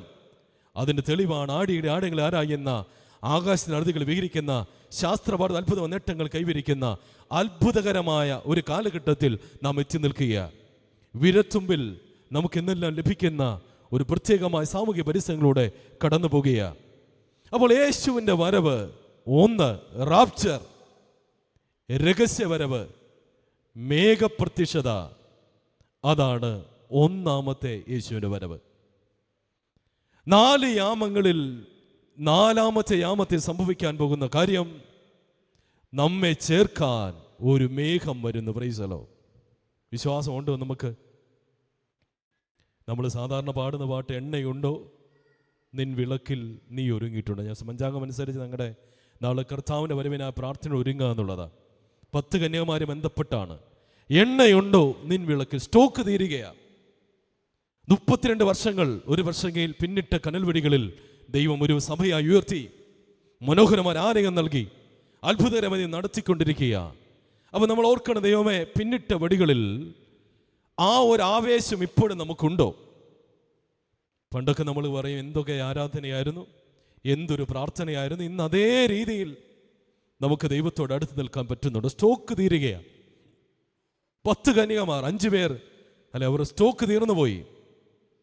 ഞാൻ ഉദാഹരണമായി പറയും, ഇപ്പോൾ ഞാനും ഷിജു സുവിശേഷകനും നല്ല കൂട്ടുകാരാന്നിരിക്കട്ടെ. ഞങ്ങൾ ആണുങ്ങൾ തമ്മിൽ കണ്ടാൽ, ഞങ്ങൾ ഇവിടെ നിന്ന് നടന്ന് കടക്കൂട്ടത്തെത്തിയാലും കുറച്ച് കഴിയുമ്പോൾ ഞങ്ങളുടെ സ്റ്റോക്ക് തീർന്നു പോകും. ഞങ്ങൾ ആണുങ്ങൾ അങ്ങനെയാണ്. 2 അമ്മമാർ തമ്മിൽ കണ്ടെന്നിരിക്കട്ടെ, ഇവിടെ നിങ്ങൾ നടന്ന് നിങ്ങൾ കടക്കൂട്ടം വഴി വേണ്ട കൊട്ടാരക്കര എത്തിയാലും നിങ്ങളുടെ സ്റ്റോക്ക് തീരുവോ? പറ, ഇല്ല. ഇനി ഒരാഴ്ച ഒരുമിച്ച് താമസിച്ചിരിക്കട്ടെ, പെണ്ണുങ്ങളുടെ സ്റ്റോക്ക് തീരുവോ? വർത്താനം പറയുന്നതിൻ്റെ ഇല്ല. അവർ പറയും ബാക്കി കാണുമ്പം പറയാം. ഒത്തിരി സ്റ്റോക്ക് ആർക്ക് കൊടുത്തിട്ടുണ്ട്? അമ്മമാർക്ക് തമ്പുരാൻ കൊടുത്തിട്ട്. അതുകൊണ്ടാണ് യേശു ഉയർത്തിന്നിട്ട് ആർക്കാ പ്രത്യക്ഷപ്പെട്ടത്? ആദ്യം ആർക്കാ പ്രത്യക്ഷപ്പെട്ടെ? പറ, മറിയയ്ക്ക്. അതുകൊണ്ട് ആ പഞ്ചായത്ത് അന്ന് തന്നെ അറിഞ്ഞു. പത്രോസിനോടാണെങ്കിൽ കുറച്ച് പേരോട് പറയത്തുള്ളൂ. ഒരുപാട് അനുഗ്രഹങ്ങൾ, ഒരുപാട് സ്റ്റോക്കുകൾ, ഒരുപാട് നന്മകൾ നമുക്ക് ലഭിച്ചിട്ടുണ്ട്. Price the Lord. ഓർക്കേണ്ട ഒരു കാര്യം, സ്റ്റോക്ക് തീരുകയാണ്. അപ്പോൾ 1 ഇതിന് പറയുന്ന പേര് രഹസ്യവരവെന്ന. ഈ ലോക സംഭവങ്ങൾ നമ്മെ വിളിച്ചറിയിച്ചു കൊണ്ടിരിക്കുക. മനുഷ്യന്റെ ജ്ഞാനം വർദ്ധിച്ചു. രഹസ്യവരവെങ്കിൽ 2 കാര്യം സംഭവിക്കും. 1, മരിച്ചുപോയ പ്രിയപ്പെട്ടവർ ഉയർത്തി നിൽക്കും. ജീവനോടുള്ളവർ എന്ത് ചെയ്യും? രൂപാന്തരപ്പെടും. Praise the Lord. അപ്പോൾ യേശുവിന്റെ രക്തത്താൽ വീണ്ടെടുക്കപ്പെട്ട സഭ കാത്തിരിക്കുന്നതും ഈ കൺവെൻഷന്റെ ലക്ഷ്യമെന്ന് പറയുന്നത് നിത്യതയ്ക്ക് പോകുക എന്നുള്ളതാണ്.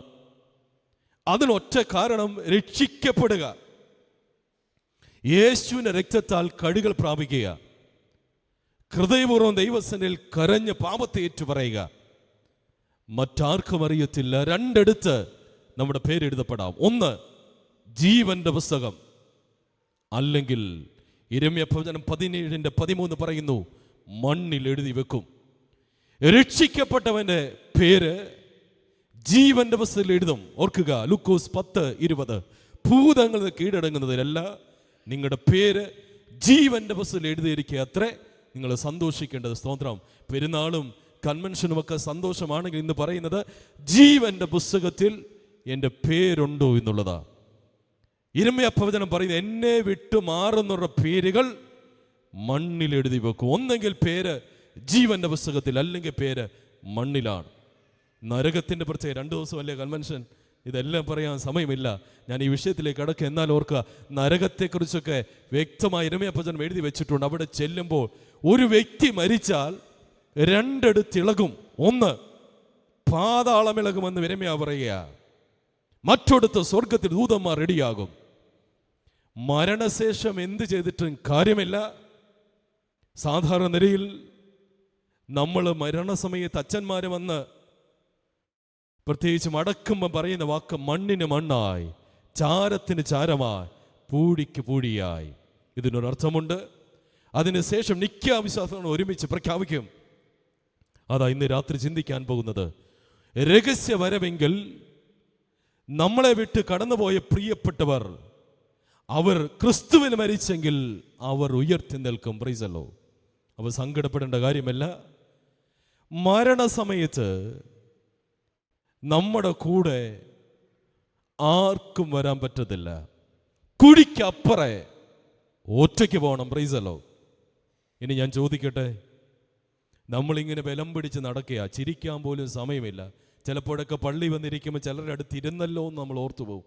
ഒരുപാട് ഇങ്ങനെ വരിഞ്ഞു മുറുകി ഇപ്പം പൊട്ടുന്ന പോലെ പൊക്കൊണ്ടിരിക്കുക. ഓർക്കേണ്ട ഒരു കാര്യം, നെയ്യപ്പം വളരെ ഇഷ്ടമാണ്, തരുന്ന കൈ കുഷ്ഠമാണെങ്കിൽ വളരെ കഷ്ടമല്ലേ ഇഷ്ടമെന്നാണ്. ഇഷ്ടമാണെങ്കിൽ കുഷ്ഠമുള്ള കൈ കൊണ്ട് തന്നെ സ്വീകരിക്കണമെന്നില്ല. അങ്ങനെ ഓർത്തോണം. നമ്മളെ കാണുമ്പോൾ ഇവിടെ അയ്യോ ക്രിസ്ത്യാനിയെന്നോ അയ്യോ ക്രിസ്ത്യാനോ നല്ല ഇവൻ ദൈവ പൈതല തിയോളജിയിൽ ഒരു പ്രയോഗം, ഇവൻ്റെ ക്രിസ്തുവിൽ സുഗന്ധമുണ്ട്. അങ്ങനെയെങ്കിൽ ഈ 2ാമത്തെ ദിനം രാത്രിയിൽ നമ്മുടെ ഹൃദയത്തെ തൊടേണ്ട ഒരു കാര്യം, എനിക്കറിയാമെന്ന് ഞാൻ പറയുന്ന എൻ്റെ യേശുവിന് എന്നെ പിടുത്തമുണ്ടോ എന്നുള്ളതാണ്. ഇതുവരെ ഞാൻ പറഞ്ഞ യേശുവിന്, ഇതുവരെ ഞാൻ പാടിയ യേശുവിന്, ഇതുവരെ പ്രഘോഷിച്ച യേശുവിന് എന്നെ അറിയാമോ എന്നുള്ളതാണ്. അതിന് വലിയ ഡിഗ്രികൾ, നീളം വേണ്ട, സൗന്ദര്യം വേണ്ട, പദവി വേണ്ട.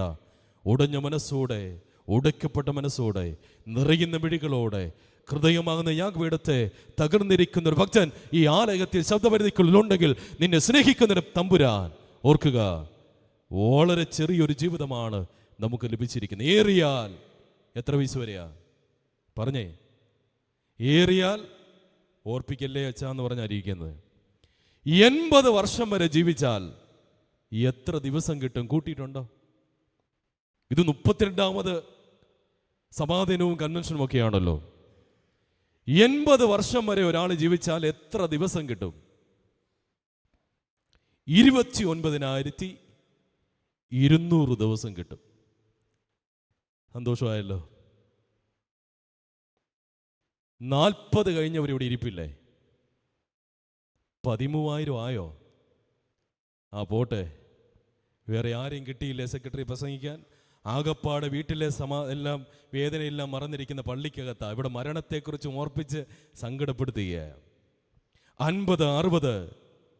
ഒറ്റ കാര്യം ഞാൻ പറയാം, അധികം താമസിക്കാതെ ശവപ്പെട്ടിക്കകത്ത് കിടക്കേണ്ടവരാണ് ഞാനും നിങ്ങളുമെന്ന് മറന്നു പോകരുത്. എത്ര മരിച്ചു വീട്ടിൽ പോയാലും നമ്മൾ മരിക്കുന്നു തോന്നാറുണ്ടോ? എൻ്റെ അപ്പുറത്തുള്ളവനും മരിക്കും, ഇപ്പുറത്തുള്ളവനും പുറകിലുള്ള മുന്നിലും മരിക്കും, ഞാനിവിടെ കാണുമെന്ന് ഉറപ്പോടിരിക്കുക. ഒരു മൊട്ടുസൂചി പോലും കുടിക്കപ്പുറേ കൊണ്ടുപോകാൻ പറ്റത്തില്ല. നിങ്ങളുടെ പ്രിയപ്പെട്ടവർ മരിച്ചാൽ, ഒരുപക്ഷെ നമ്മൾ മരിച്ചെന്നിരുന്നാൽ നമ്മൾ വെറും കഥയായി മാറും. ഒരാഴ്ച 2 ആഴ്ചയൊക്കെ കഴിയുമ്പോൾ നമ്മളെക്കുറിച്ചുള്ള ഓർമ്മകളൊക്കെ മാറും. ശരിയല്ലേ? ആരെങ്കിലും കാണുമോ കൂടെ? ഉദാഹരണം കേട്ടോ, അച്ഛനോട് ചോദിച്ചുകൊണ്ട് വരല്ലേ. ഒരു വീട്ടിൽ ഒരു ഭർത്താവ് മരിച്ചെന്നിരിക്കട്ടെ. പള്ളിക്കാരെല്ലാം വന്നു, എല്ലാവരും അറിയിച്ചു, ശുശ്രൂഷ ആരംഭിച്ചു. അച്ഛൻ വരും, വീട്ടിൽ വെച്ച് ശുശ്രൂഷയുണ്ട്. വീട്ടിൽ വെച്ച് വീട്ടിൽ വെച്ചുള്ള ശുശ്രൂഷ കഴിഞ്ഞ് അച്ഛന്മാർ പറയും അന്ത്യോപചാരം അർപ്പിക്കാനുള്ള അവസരമാണ്, അന്ത്യചുംബനം കൊടുക്കേണ്ടവർ കൊടുക്കാം. എന്തൊരു തിരക്കല്ലേ, ഓർത്തു നോക്കിക്കേ. ഇതേ ആൾ ഈ വീട്ടിൽ എത്ര വർഷമായിട്ടുണ്ട്? സ്വന്തം അച്ഛനെ അമ്മനെ ചേർത്ത് പിടിച്ച് ഉമ്മ കൊടുക്കുന്ന എത്ര മക്കൾ ഇവിടെ ഇരിപ്പുണ്ട്. നമ്മൾ റെഡിയായിട്ടിരിക്കുക സ്വർഗത്തിൽ പോകാൻ. തൊട്ടടുത്തുള്ള ജീവിതങ്ങളെ ഞാൻ പറയട്ടെ, പല വീടുകളിലും തുറന്നു നോക്കാത്ത സമ്മാനപ്പൊതികളല്ലേ നമ്മുടെ പ്രിയപ്പെട്ട ബന്ധങ്ങൾ. അടുത്തുള്ള ഒരാളെ മനസ്സിലാക്കാൻ പറ്റുന്നുണ്ടോ? ചേർത്ത് പിടിക്കാൻ പറ്റുന്നുണ്ടോ? പല ജീവിതങ്ങളിൽ ഒരു വീട്ടിൻ്റെ അകത്ത് ഒരു സമാധാനമില്ല. കല്യാണം കഴിഞ്ഞ് അന്ന് മുതൽ ഭാര്യ ഭർത്താവിനെ നന്നാക്കാനും ഭർത്താവ് ഭാര്യയെ നന്നാക്കാനും ശ്രമിച്ചു കൊണ്ടിരിക്കുക. എൻ്റെ വീട്ടിലെ പ്രശ്നത്തിൻ്റെ കാരണം എനിക്കെന്നുള്ള ചിന്തകളാണെന്ന് തിരിച്ചറിഞ്ഞ് ഞാൻ കുറയുമ്പോൾ, അതാണ് പ്രിയ സുവിശേഷകൻ പറഞ്ഞത്, ഞാൻ ഇല്ലാതായി തീരുക. ഞാൻ വലിയ പുള്ളിയാന്നൊക്കെ തോന്നുമ്പോൾ സർക്കാരിൽ കൂടെ ഒരു 3 കാർഡ് ലഭിച്ചിട്ടുണ്ട്. അതെടുത്ത് നോക്കി ഞാൻ വലിയ സുന്ദരിയാണെന്ന് തോന്നുമ്പോൾ 1ാമത്തെ കാർഡ് തിരിച്ചറിയൽ കാർഡ് എടുത്ത് നോക്കണം. ഇന്നലെ നീ ആരാരെന്ന് അറിയണമെങ്കിൽ കറുത്ത് കരിങ്കുരങ്ങെന്ന് പോലൊരു സാധനം ഇല്ലേ, അതാ നീ. 2 പാസ്പോർട്ട് സമയമില്ലല്ലോ, എനിക്ക് ഇന്ന് രാത്രി പോകുകയും കൊണ്ട് വേണോ. 3ാമത്തെ കാർഡ് ഏതാ? ആധാർ കാർഡ്. സ്വന്തം ആധാർ കണ്ട് അറ്റാക്ക് വന്നവർ പോലും ഉണ്ടെന്നാണ് പറയുന്നത്. കൊടുക്കുന്നവനും അറിയത്തില്ല, മേടിക്കുന്നവനും അറിയത്തില്ല. അതുകൊണ്ട് അങ്ങോട്ടും ഇങ്ങോട്ടും നോക്കുന്നത്. നാളെ നീ ആരാകുമെന്ന് അറിയണമെങ്കിൽ ആധാർ കാർഡ് നോക്കിയാൽ മതി. ചത്ത് ചവപ്പട്ടിക്കാത്തിരിക്കുന്ന രൂപമല്ലേ, അതാണ് അതിൻ്റെ അകത്തുള്ളത്. അപ്പോൾ ഓർത്തോണം, പുകഴാനൊന്നുമില്ല, അല്ലെങ്കിൽ തന്നെ എന്നെ അഹങ്കരിക്കാനാണെന്നേ. നീ ചെറുതാകാതിരിപ്പാൻ ഞാൻ ചെറുതാകാമെന്ന് പറഞ്ഞ് കാല് കഴുകി ചുംബിക്കുന്ന പ്രാണനാഥനായ ക്രിസ്തുവിൻ്റെ അവൻ്റെ പിന്നാലെ യാത്ര ചെയ്യുന്ന നമുക്ക് പക്ഷേ എന്ത് അഭിമാനിക്കാനാ? ഒന്നുമില്ല. കുറച്ചും കൂടെ ഹൃദയത്തോട് ചേർത്ത് വെക്കുക. ഞാൻ എൻ്റെ ഉള്ളിൽ എത്രത്തോളം ചെറുതാകാമോ അത്രത്തോളം എൻ്റെ ഉള്ളിൽ യേശു വലുതാകാം. Praise the Lord. ഞാൻ എത്രത്തോളം എൻ്റെ ഉള്ളിൽ ചെറുതാകെ മാറുമോ അത്രത്തോളം യേശു എൻ്റെ ഉള്ളിൽ വലുതാകും. അതുകൊണ്ട് ഓർക്കുന്നത്, വെളിച്ചം നിന്റെ മുന്നിലായാൽ നിഴൽ നിന്റെ പുറകിലാകും, നിഴൽ നിന്റെ പിന്നിലായ വെളിച്ചം നിന്റെ മുന്നിലാകും. വെളിച്ചം നിന്റെ ഉള്ളിലായാൽ പിന്നെ നീയുമില്ല, നിഴലുമില്ല, വെളിച്ചം മാത്രമേ ഉള്ളൂ. വെളിച്ചമാകുന്ന ക്രിസ്തുവിനെ ഹൃദയത്തിൽ അർപ്പിച്ചുകൊണ്ട് എഴുന്നേറ്റ് പ്രകാശിക്കാൻ രക്ഷിക്കപ്പെട്ട ദൈവമക്കൾ ഇന്ന് രാത്രി ഓർക്കേണ്ട കാര്യം, ഒരു വീട്ടിൽ മരണമുണ്ടാകുമ്പോൾ അല്ല അന്ത്യചുംബനം കൊടുക്കേണ്ടത്, സ്വന്തം പ്രിയപ്പെട്ടവരെ തിരിച്ചറിയാൻ പറ്റണം. Price the Lord. എൻ്റെ ഉള്ളിലുള്ള കുറവുകളെ തിരുത്തുന്ന രാത്രിയായി ഈ രാത്രി മാറണം. ഒരു വചന ശുശ്രൂഷ കേൾക്കുന്ന സമയത്ത്, കർത്താവേ എൻ്റെ കുടുംബത്തിൽ മറ്റൊന്നും വേണ്ട, കുഞ്ഞുങ്ങളുടെ മുമ്പിൽ കുഞ്ഞുങ്ങൾ നമ്മൾ നോക്കി പറയട്ടെ, എൻ്റെ പപ്പായിൽ മമ്മിയിൽ യേശുവുണ്ടെന്ന്. അങ്ങനെ ജീവനുള്ള ദൈവത്തെ ജീവിതം കൂടി വെളിപ്പെട്ട് ജീവിക്കുന്ന അനുഗ്രഹീതമായി തീരുവാൻ പറ്റുക എന്നുള്ളതാ. ഒരു ഭർത്താവ് മരിച്ചെന്നിരിക്കട്ടെ, അതിലേക്ക് വരാം. ആ സമയത്താണ് നമ്മളല്ലേ എത്ര വില കൂടിയ ശവപ്പെട്ടി, വലിയ കല്ലറകൾ, ഏതൊക്കെ രീതിയിൽ അടക്ക ശുശ്രൂഷ നടത്താമോ അതെല്ലാം നടത്തും. ജീവനോടിരിക്കുമ്പോൾ പ്രിയപ്പെട്ട മാതാപിതാക്കൾ പച്ചവെള്ളം പോലും കൊടുക്കാത്തവർ നമ്മൾ കണ്ടതല്ലേ ചെന്നൈ എയർപോർട്ടിൽ. എന്താ സംഭവിച്ചത്? ഒരു പാവപ്പെട്ട അമ്മേനെ സ്വത്തെല്ലാം എഴുതി മേടിച്ചൊരു മകൻ പറഞ്ഞ് അമ്മേ അമേരിക്കയിൽ കൊണ്ടുപോകാമെന്ന് പറഞ്ഞ് അമ്മേനെ കൊണ്ട് ചെന്നൈ എയർപോർട്ടിൽ ചെന്നു. പത്രത്തിൽ വായിച്ചതല്ലേ. എയർപോർട്ടിന് എൻട്രൻസിൽ അമ്മയോട് പറഞ്ഞ് അമ്മ ഇവിടെ ഇരിക്കേ, ഞാനിപ്പോൾ വരാമെന്ന് പറഞ്ഞ് അകത്തേക്ക് പോയി മകൻ 1 മണിക്കൂറായിട്ടും കാണുന്നില്ല. പാവപ്പെട്ട അമ്മ സുരക്ഷാ ജീവനക്കാരനോട് നെഞ്ച് തകർന്ന് പറയുക, എൻ്റെ മകൻ എന്തോ ആപത്ത് പറ്റി, അവനെ അന്വേഷിക്ക്, ഞങ്ങൾ ഒരുമിച്ച് അമേരിക്ക പോകാൻ വന്നതാ, എൻ്റെ മകൻ എവിടെയാന്ന് അന്വേഷിച്ച് പറയുക. അന്വേഷിച്ചപ്പോൾ മനസ്സിലായ മകൻ 1/2 മണിക്കൂർ മുമ്പ് അമേരിക്കയ്ക്ക് പറന്നു കഴിഞ്ഞു.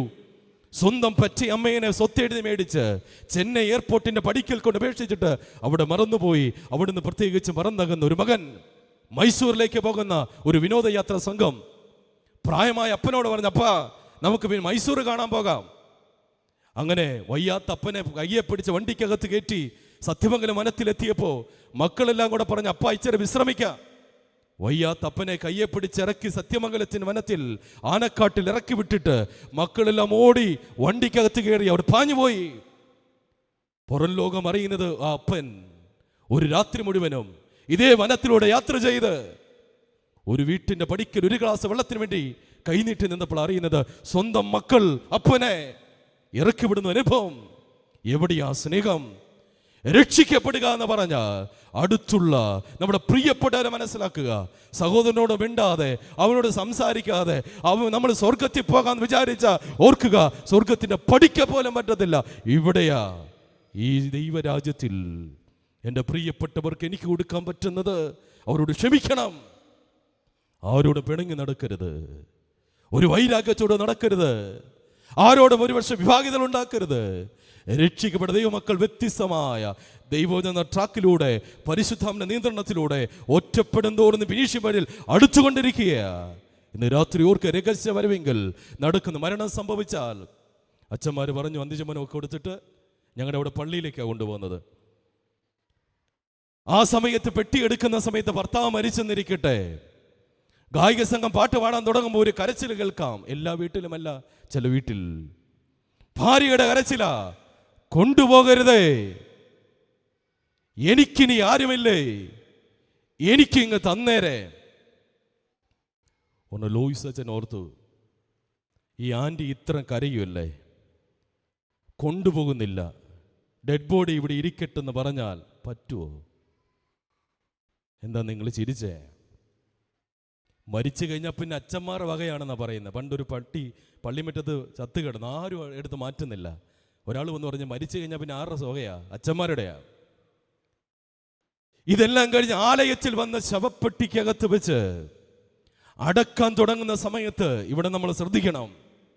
നമ്മുടെ പ്രിയപ്പെട്ടവരോട് നമുക്ക് സ്നേഹമില്ലെന്നല്ല അച്ഛൻ പറയുന്നത്, നമ്മുടെ നിസ്സാരതയാ, നമുക്കൊന്നും ചെയ്യാൻ പറ്റത്തില്ലെന്ന് തിരിച്ചറിയാൻ വേണ്ടിയാ, ഒറ്റയ്ക്ക് കാണത്തുള്ളെന്ന് പറയാനാ. ഇവിടെ നമുക്ക് ഒരുപാട് കോട്ടകൾ കാണും, ഒരുപാട് സുരക്ഷിതം കാണും, ഒത്തിരി സന്തോഷം കാണും. ഓർക്കുക, പക്ഷേ ഒറ്റയ്ക്കൊരു നാൾ ഒരു യാത്രയുണ്ട്. ഇന്ന് രാത്രി ഞാൻ പറയുന്നത് കുടിക്കപ്പുറേ ഒരു ജീവിതമുണ്ടെന്നാ. അതാ വിശ്വാസി മനസ്സിലാക്കേണ്ടത്. ഇത് താൽക്കാലികമാ.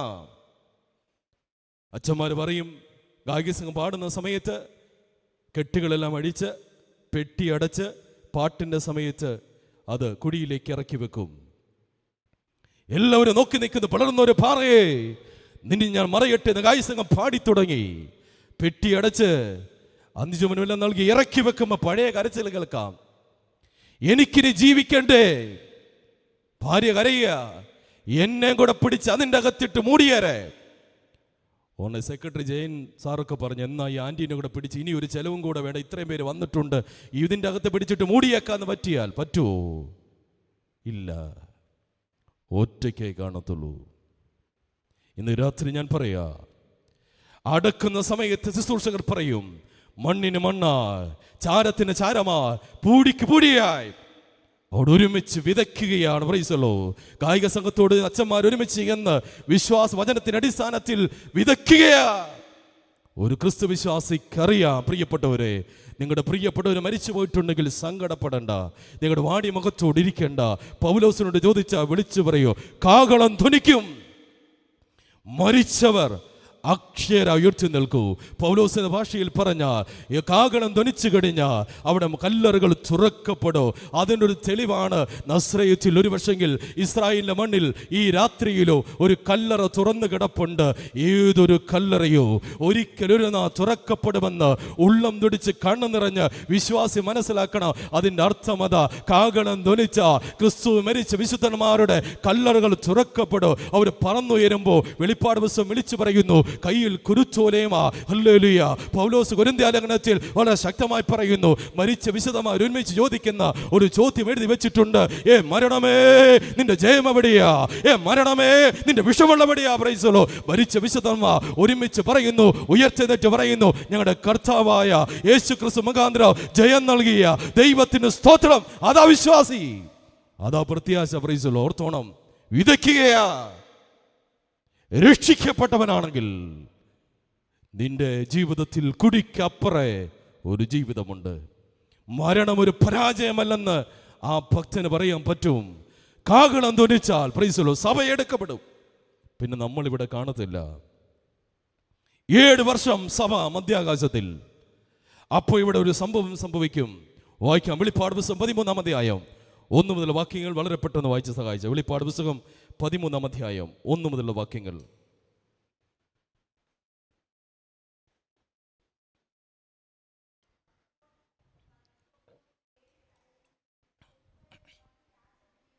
ഒരു മഹാമൃഗം കയറി വരിക, 10 കൊമ്പ് 7 തല, കൊമ്പുകളിൽ രാജമടിയുള്ള മഹാമൃഗം കയറി വരികയാ. അപ്പൊ സഭ എടുക്കപ്പെടുമ്പോൾ, അതാ ഞാൻ പറഞ്ഞത്, മനുഷ്യന്റെ ജ്ഞാനം വർദ്ധിക്കുന്നു.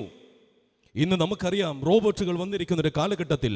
എന്തിനേറെ പറയുന്നു, നാളെ അച്ഛന്മാരുടെ സ്ഥാനത്ത് റോബോട്ടുകൾ കുർബാന ചൊല്ലുന്ന അതിനുവേണ്ടിയുള്ള കണ്ടുപിടുത്തം നടത്തി അത് നടന്നുകൊണ്ടിരിക്കുക. അപ്പൊ അങ്ങനെയുള്ള ഒരു കാലഘട്ടത്തിൽ, നിർമ്മിത ബുദ്ധിയിൽ കാലഘട്ടത്തിൽ വരുമ്പോൾ മനുഷ്യന്റെ ജ്ഞാനം വർദ്ധിക്കുന്നു. ഇവിടെ ഇതാ 10 കൊമ്പ് 7 തല, കൊമ്പുകൾ രാജമടിയുള്ള മഹാമൃഗം കയറി വരുന്ന മൃഗത്തിന്റെ പ്രത്യേകത വായിച്ചാട്ടെ, താഴോട്ടുള്ള വാക്യങ്ങൾ. തലയ ദൂഷണമുള്ള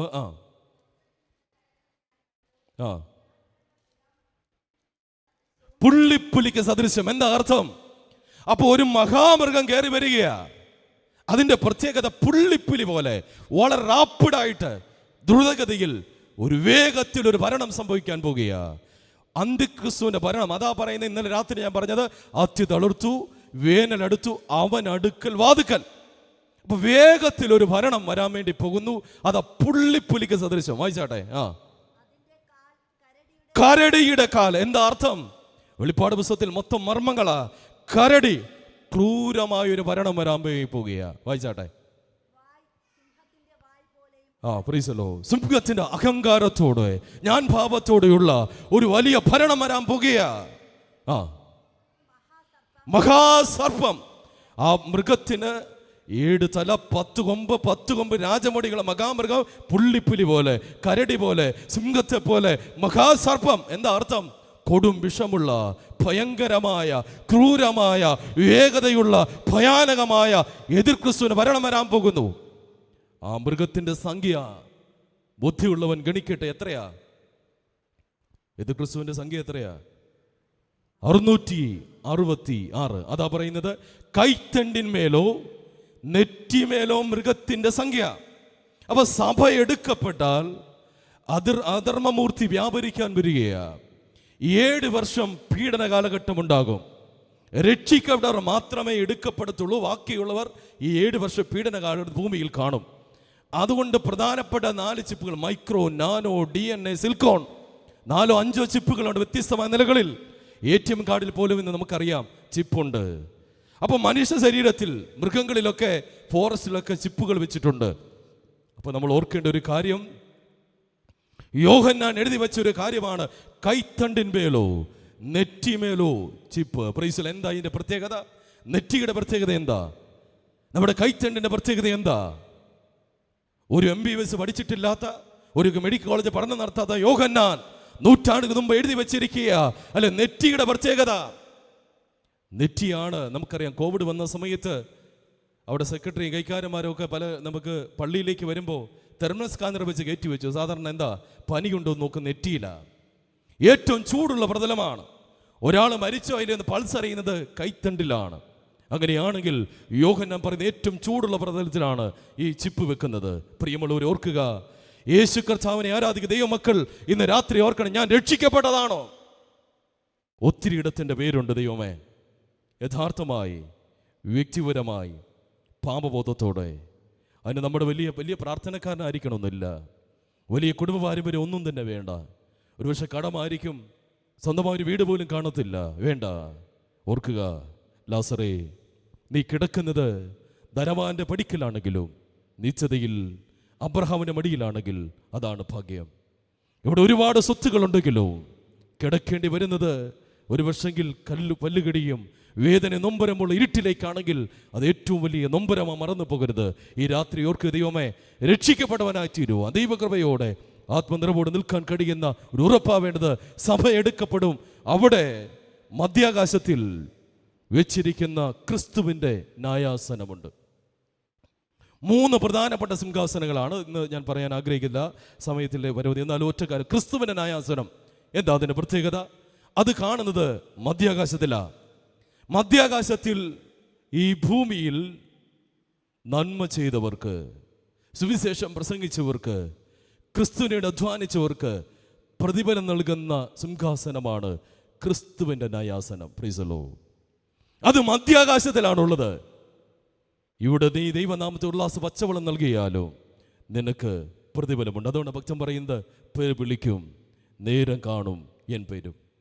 പിന്നിട്ട വഴികളിലൊക്കെ നോക്കിയാൽ നമുക്കറിയാം, ഒരുപാട് ആളുകൾ എത്രയോ ജീവിത സാഹചര്യങ്ങളിൽ വേദനയിലൂടെ കടന്നുപോയപ്പോൾ എന്തിനേറെ പറയുന്നു, മോശവത്സര ശാസ്ത്രിയെ പോലുള്ള അനേക ദൈവദാസന്മാർ സ്വന്തം മകൻ മരിച്ചു കിടക്കുമ്പോൾ കാട്ടക്കടൽ വീട്ടിൻ്റെ അത് പെട്ടിക്കകത്ത് തൻ്റെ കുഞ്ഞിൻ്റെ ശരീരം വെച്ച് പോകുന്ന സമയത്ത് എല്ലാവരും എന്തുകൊണ്ട് ഇങ്ങനെ വരുന്നെന്ന് പരിതപിച്ച് പദം പറഞ്ഞ് കുറ്റം പറയുമ്പോൾ ഒരു ഭക്തൻ സ്വന്തം മകനെ അടക്കാൻ വേണ്ടി പോകുമ്പോൾ മുന്നിൽ നിന്ന് പാടിപ്പോകിയ അഗ്നിമേഘ തൂണുകളാൽ അടിയാനെ എന്നും നടത്തി നിന്റെ ഹിതം പോലെ ദൈവമേ എന്നെ നിത്യം നടത്തണമേ എന്ന് ഉള്ളിൽ തീയോടെ പ്രാർത്ഥിക്കുന്ന അനേക ദൈവദാസന്മാർ. പ്രിയമുള്ളവരെ, ഇത് സുപ്രസാദ കാലമാണ്.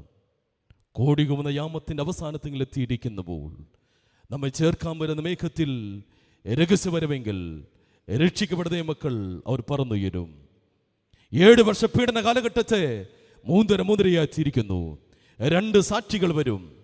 അവരുടെ ശുശ്രൂഷകൾ ഞാൻ പറയുന്നില്ല. 7 വർഷം കഴിഞ്ഞ് സഭ മധ്യാകാശത്തിൽ നിന്നും ഒലിവുമല 2ആയിട്ട് പിളർന്നു മാറി യേശുവിൻ്റെ ആ പാദങ്ങൾ പതിക്കുന്ന ഒലിവുമല, പ്രൈസ് ദി ലോർഡ്, അതിനെയാണ് രാജാവായി വരുന്നത്. ഒന്ന്, യേശു വരുന്നത് രഹസ്യവരവെങ്കിൽ ഉൾപ്രാവണത്തെങ്കിൽ മേഘപ്രത്യക്ഷതയിൽ അതിൻ്റെ പേര് മണവാളനായിട്ട് വരുന്നു.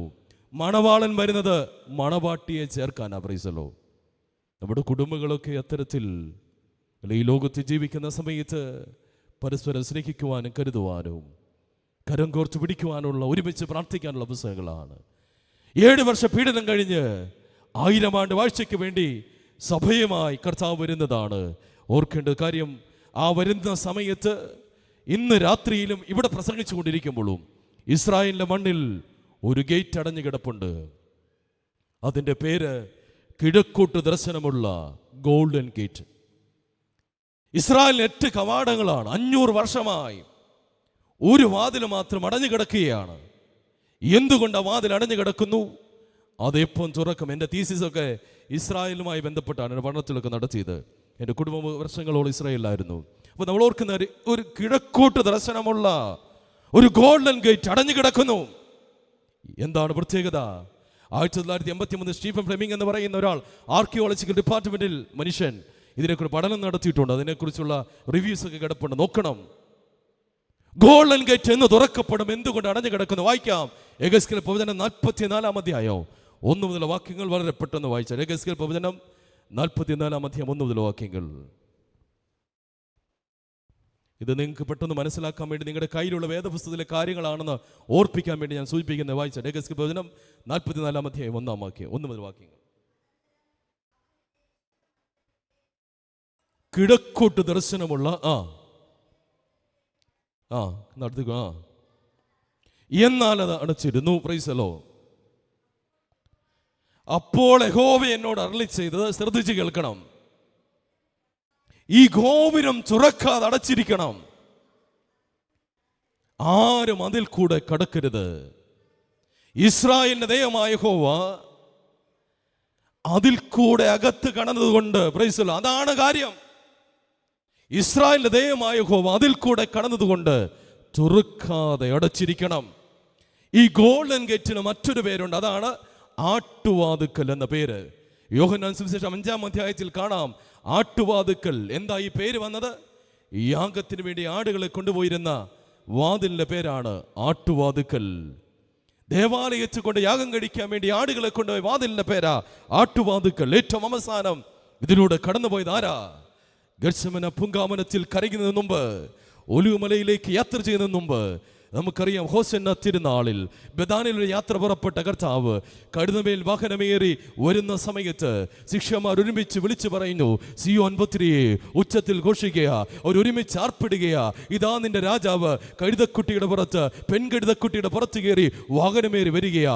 യേശുവിനെ വഹിച്ചുകൊണ്ടുള്ള ആ യാത്ര ഇങ്ങനെ കടന്നു വരുന്ന ഓർക്കണം. ബഥാനിയിലൂടെ കടന്ന് ഒലിവുമലയുടെ ചെരുവിലൂടെ കടന്നു വരുമ്പോൾ അവർക്ക് കാണാം അങ്ങനെ ഉയർന്നു നിൽക്കുന്ന യഹരോദാവിന്റെ കൊട്ടാരോ, യെരൂശലേം ആലയം, ഇതെല്ലാം കണ്ടുകൊണ്ട് വരുന്ന സമയത്ത് അവർ ഒരുമിച്ച് വസ്ത്രങ്ങൾ വഴിയിൽ വിരിച്ച് മരക്കൊമ്പുകൾ വഴിയിൽ വെട്ടിവിതറി അവർ ഒരുമിച്ച് നൂറ്റാണ്ടുകൾ പ്രവാചകൻ പറഞ്ഞ പ്രവചന നിവൃത്തി നടന്നുകൊണ്ടിരിക്കുക.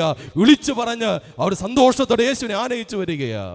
അവർ യാത്ര ഇങ്ങനെ പുരോഗമിച്ച് പ്രവാചകന്മാരുടെ കല്ലറയ്ക്കൽ അടുക്കലെത്തി. എന്താ പ്രത്യേകത? യെശയ്യാവിനെ പോലെ അനേക പ്രവാചകൻ വിളിച്ചു പറഞ്ഞ അതേ പ്രവചനം പറഞ്ഞ ആ മണ്ണിലൂടെ യേശുവിനെ വഹിച്ചുകൊണ്ട് ആ യാത്ര വരികയാ. അത് വരുമ്പോൾ ഈ യഹൂദന്മാർ ഓർത്തു, യേശു വരുന്നത് യെരൂദാമിന്റെ അരമന പിടിക്കാൻ വേണ്ടിയാ. പ്രത്യേകിച്ചും കവാടത്തിൽ രണ്ടായിട്ട് വഴി തിരിയുന്നുണ്ട്. ഒന്ന് യെരൂദാമിന്റെ കൊട്ടാരത്തിലേക്കോ, മറ്റൊരു വഴി കാൽവരിയിലേക്കുള്ള വഴിയാ. യേശു കയറി വരുന്ന ഈ യാത്ര വന്ന് ചേരുന്നത് ഓർക്കേണ്ട ഒരു കാര്യം, യെരൂദാമിന്റെ കൊട്ടാരത്തിൽ പോയി ഗവർണറെ മറിച്ചിട്ട് ഭരണം പിടിക്കുമെന്ന് ഓർത്തെങ്കിൽ നടന്നില്ല. യേശു കർത്താവ് കഴുതമേൽ വാഹനമേറി 33 വയസ്സുള്ള ചെറുപ്പക്കാര് ചങ്കിലെ ചോർന്ന് വീണ്ടെടുക്കുക. ഇതാ വരുന്നത് ആ വഴി തിരിഞ്ഞ് കാൽവരിയിലേക്ക് നടന്നു കയറിയ പാത ആട്ടുവാതുക്കലൂടെ കിഴക്കോട്ട് ദർശനമുള്ള ഗോൾഡൻ ഗേറ്റിലൂടെ കടന്നുപോയി. ഏറ്റവും അവസാനത്തെ അറുക്കപ്പെട്ട കുഞ്ഞാടായവൻ യേശു കർത്താവ് ഉടയ്ക്കപ്പെടാ, തകർക്കപ്പെടാ, കാൽവരി ഉടയ്ക്കപ്പെടാ, ഇതാ കയറിപ്പോയത് ഏറ്റവും അവസാനത്തെ കുഞ്ഞാടായവൻ കടന്നുപോയ വഴിയാ. ആട്ടുവാതിലൂടെ ഗോൾഡൻ ഗേറ്റിലൂടെ യേശു കടന്നുപോയി. ഏറ്റവും അവസാനത്തെ യാഗം നടന്നു കഴിഞ്ഞു. ഗോൾഡൻ ഗേറ്റ് ആരൊക്കെ ശ്രമിച്ചാലും തുറക്കാൻ പറ്റത്തില്ല. പിന്നെ എപ്പോൾ തുറക്കുമെന്ന് ചോദിച്ചാൽ 7 വർഷ പീഡന കാലഘട്ടം കഴിഞ്ഞ് സഭയമാ യേശു കർത്താവ് കടന്നു വരുമ്പോൾ ഓർക്കേണ്ടത് ഒലിവുമലയുടെ അടിത്തട്ടിൽ അറകളുണ്ടെന്ന് വേദപുസ്തകം പഠിപ്പിക്കുന്നുണ്ട്. യെശയ്യാപ്രവചനം 26-ാം അധ്യായം 20-ാം വാക്യം വായിക്കാൻ സമയമില്ല. അന്നാളിൽ നിന്റെ അറകളിൽ പോയി നീ ഒളിച്ചിരിക്കണം. യഹൂദന്മാർ ഇപ്പോഴും വിശ്വസിച്ചിട്ടില്ല യേശു മശികയാണെന്ന്. ഓർക്കേണ്ട ഒരു കാര്യം പ്രിയമുള്ളവരെ, ഈ രാത്രി മനസ്സിലാക്കണം. അന്ന് അവർക്ക് മനസ്സിലാകും ഇതുവരെ കാത്തിരുന്നത് എതിർ ക്രിസ്തുവിനെയാ. പന്നുകളെ കൊണ്ട് യാഗം കഴിക്കുമ്പോൾ കുത്തിവങ്കിലേക്ക് നോക്കും. യഹൂദന്മാർ അന്ന് ഒരുമിച്ച് വന്ന് നിലവിളിക്കുന്ന 24-ാം സങ്കീർത്തനത്തിൽ എഴുതി വെച്ചിട്ടുണ്ട്. സ്തോത്രം. അവർ ഒരുമിച്ച് യേശുവിന്റെ 2-ാം വരവിൽ രാജാവായി വരുന്ന 2-ാം ഘട്ടത്തിൽ ഒലിവുമലയ്ക്ക് ഇറങ്ങി വരുന്ന സമയത്ത് അവർ ഒരുമിച്ച് ചെന്ന് നിലവിളിക്കുന്ന വാക്കുകൾ 24-ാം സങ്കീർത്തനം വിളിച്ചു പറയുന്നു. ഗോൾഡൻ ഗേറ്റിന്റെ മുഖത്ത് നോക്കി അവർ ഒരുമിച്ച് കരയുക. വാതിലുകളെ നിങ്ങളുടെ തലകളെ ഉയർപ്പീൻ, കണ്ടയുള്ള കഥകളെ ഉണർന്നിരിപ്പീൻ. മഹോദയ രാജാവ് ആരാണ്? പ്രൈസലോ, നീയാണ് കർത്താവേ. ബലവാനും വീരനുമായ യുദ്ധവീരന ദൈവത്തെ പ്രഘോഷിക്കുന്ന അത്ഭുതകരമായ ഒരു വഴിയാത്ര. ഹല്ലേലൂയ. പ്രിയമുള്ളവരെ, യേശുവിനെ വരെ നോക്കിപ്പാർക്കും നമുക്ക് രാജാവായി.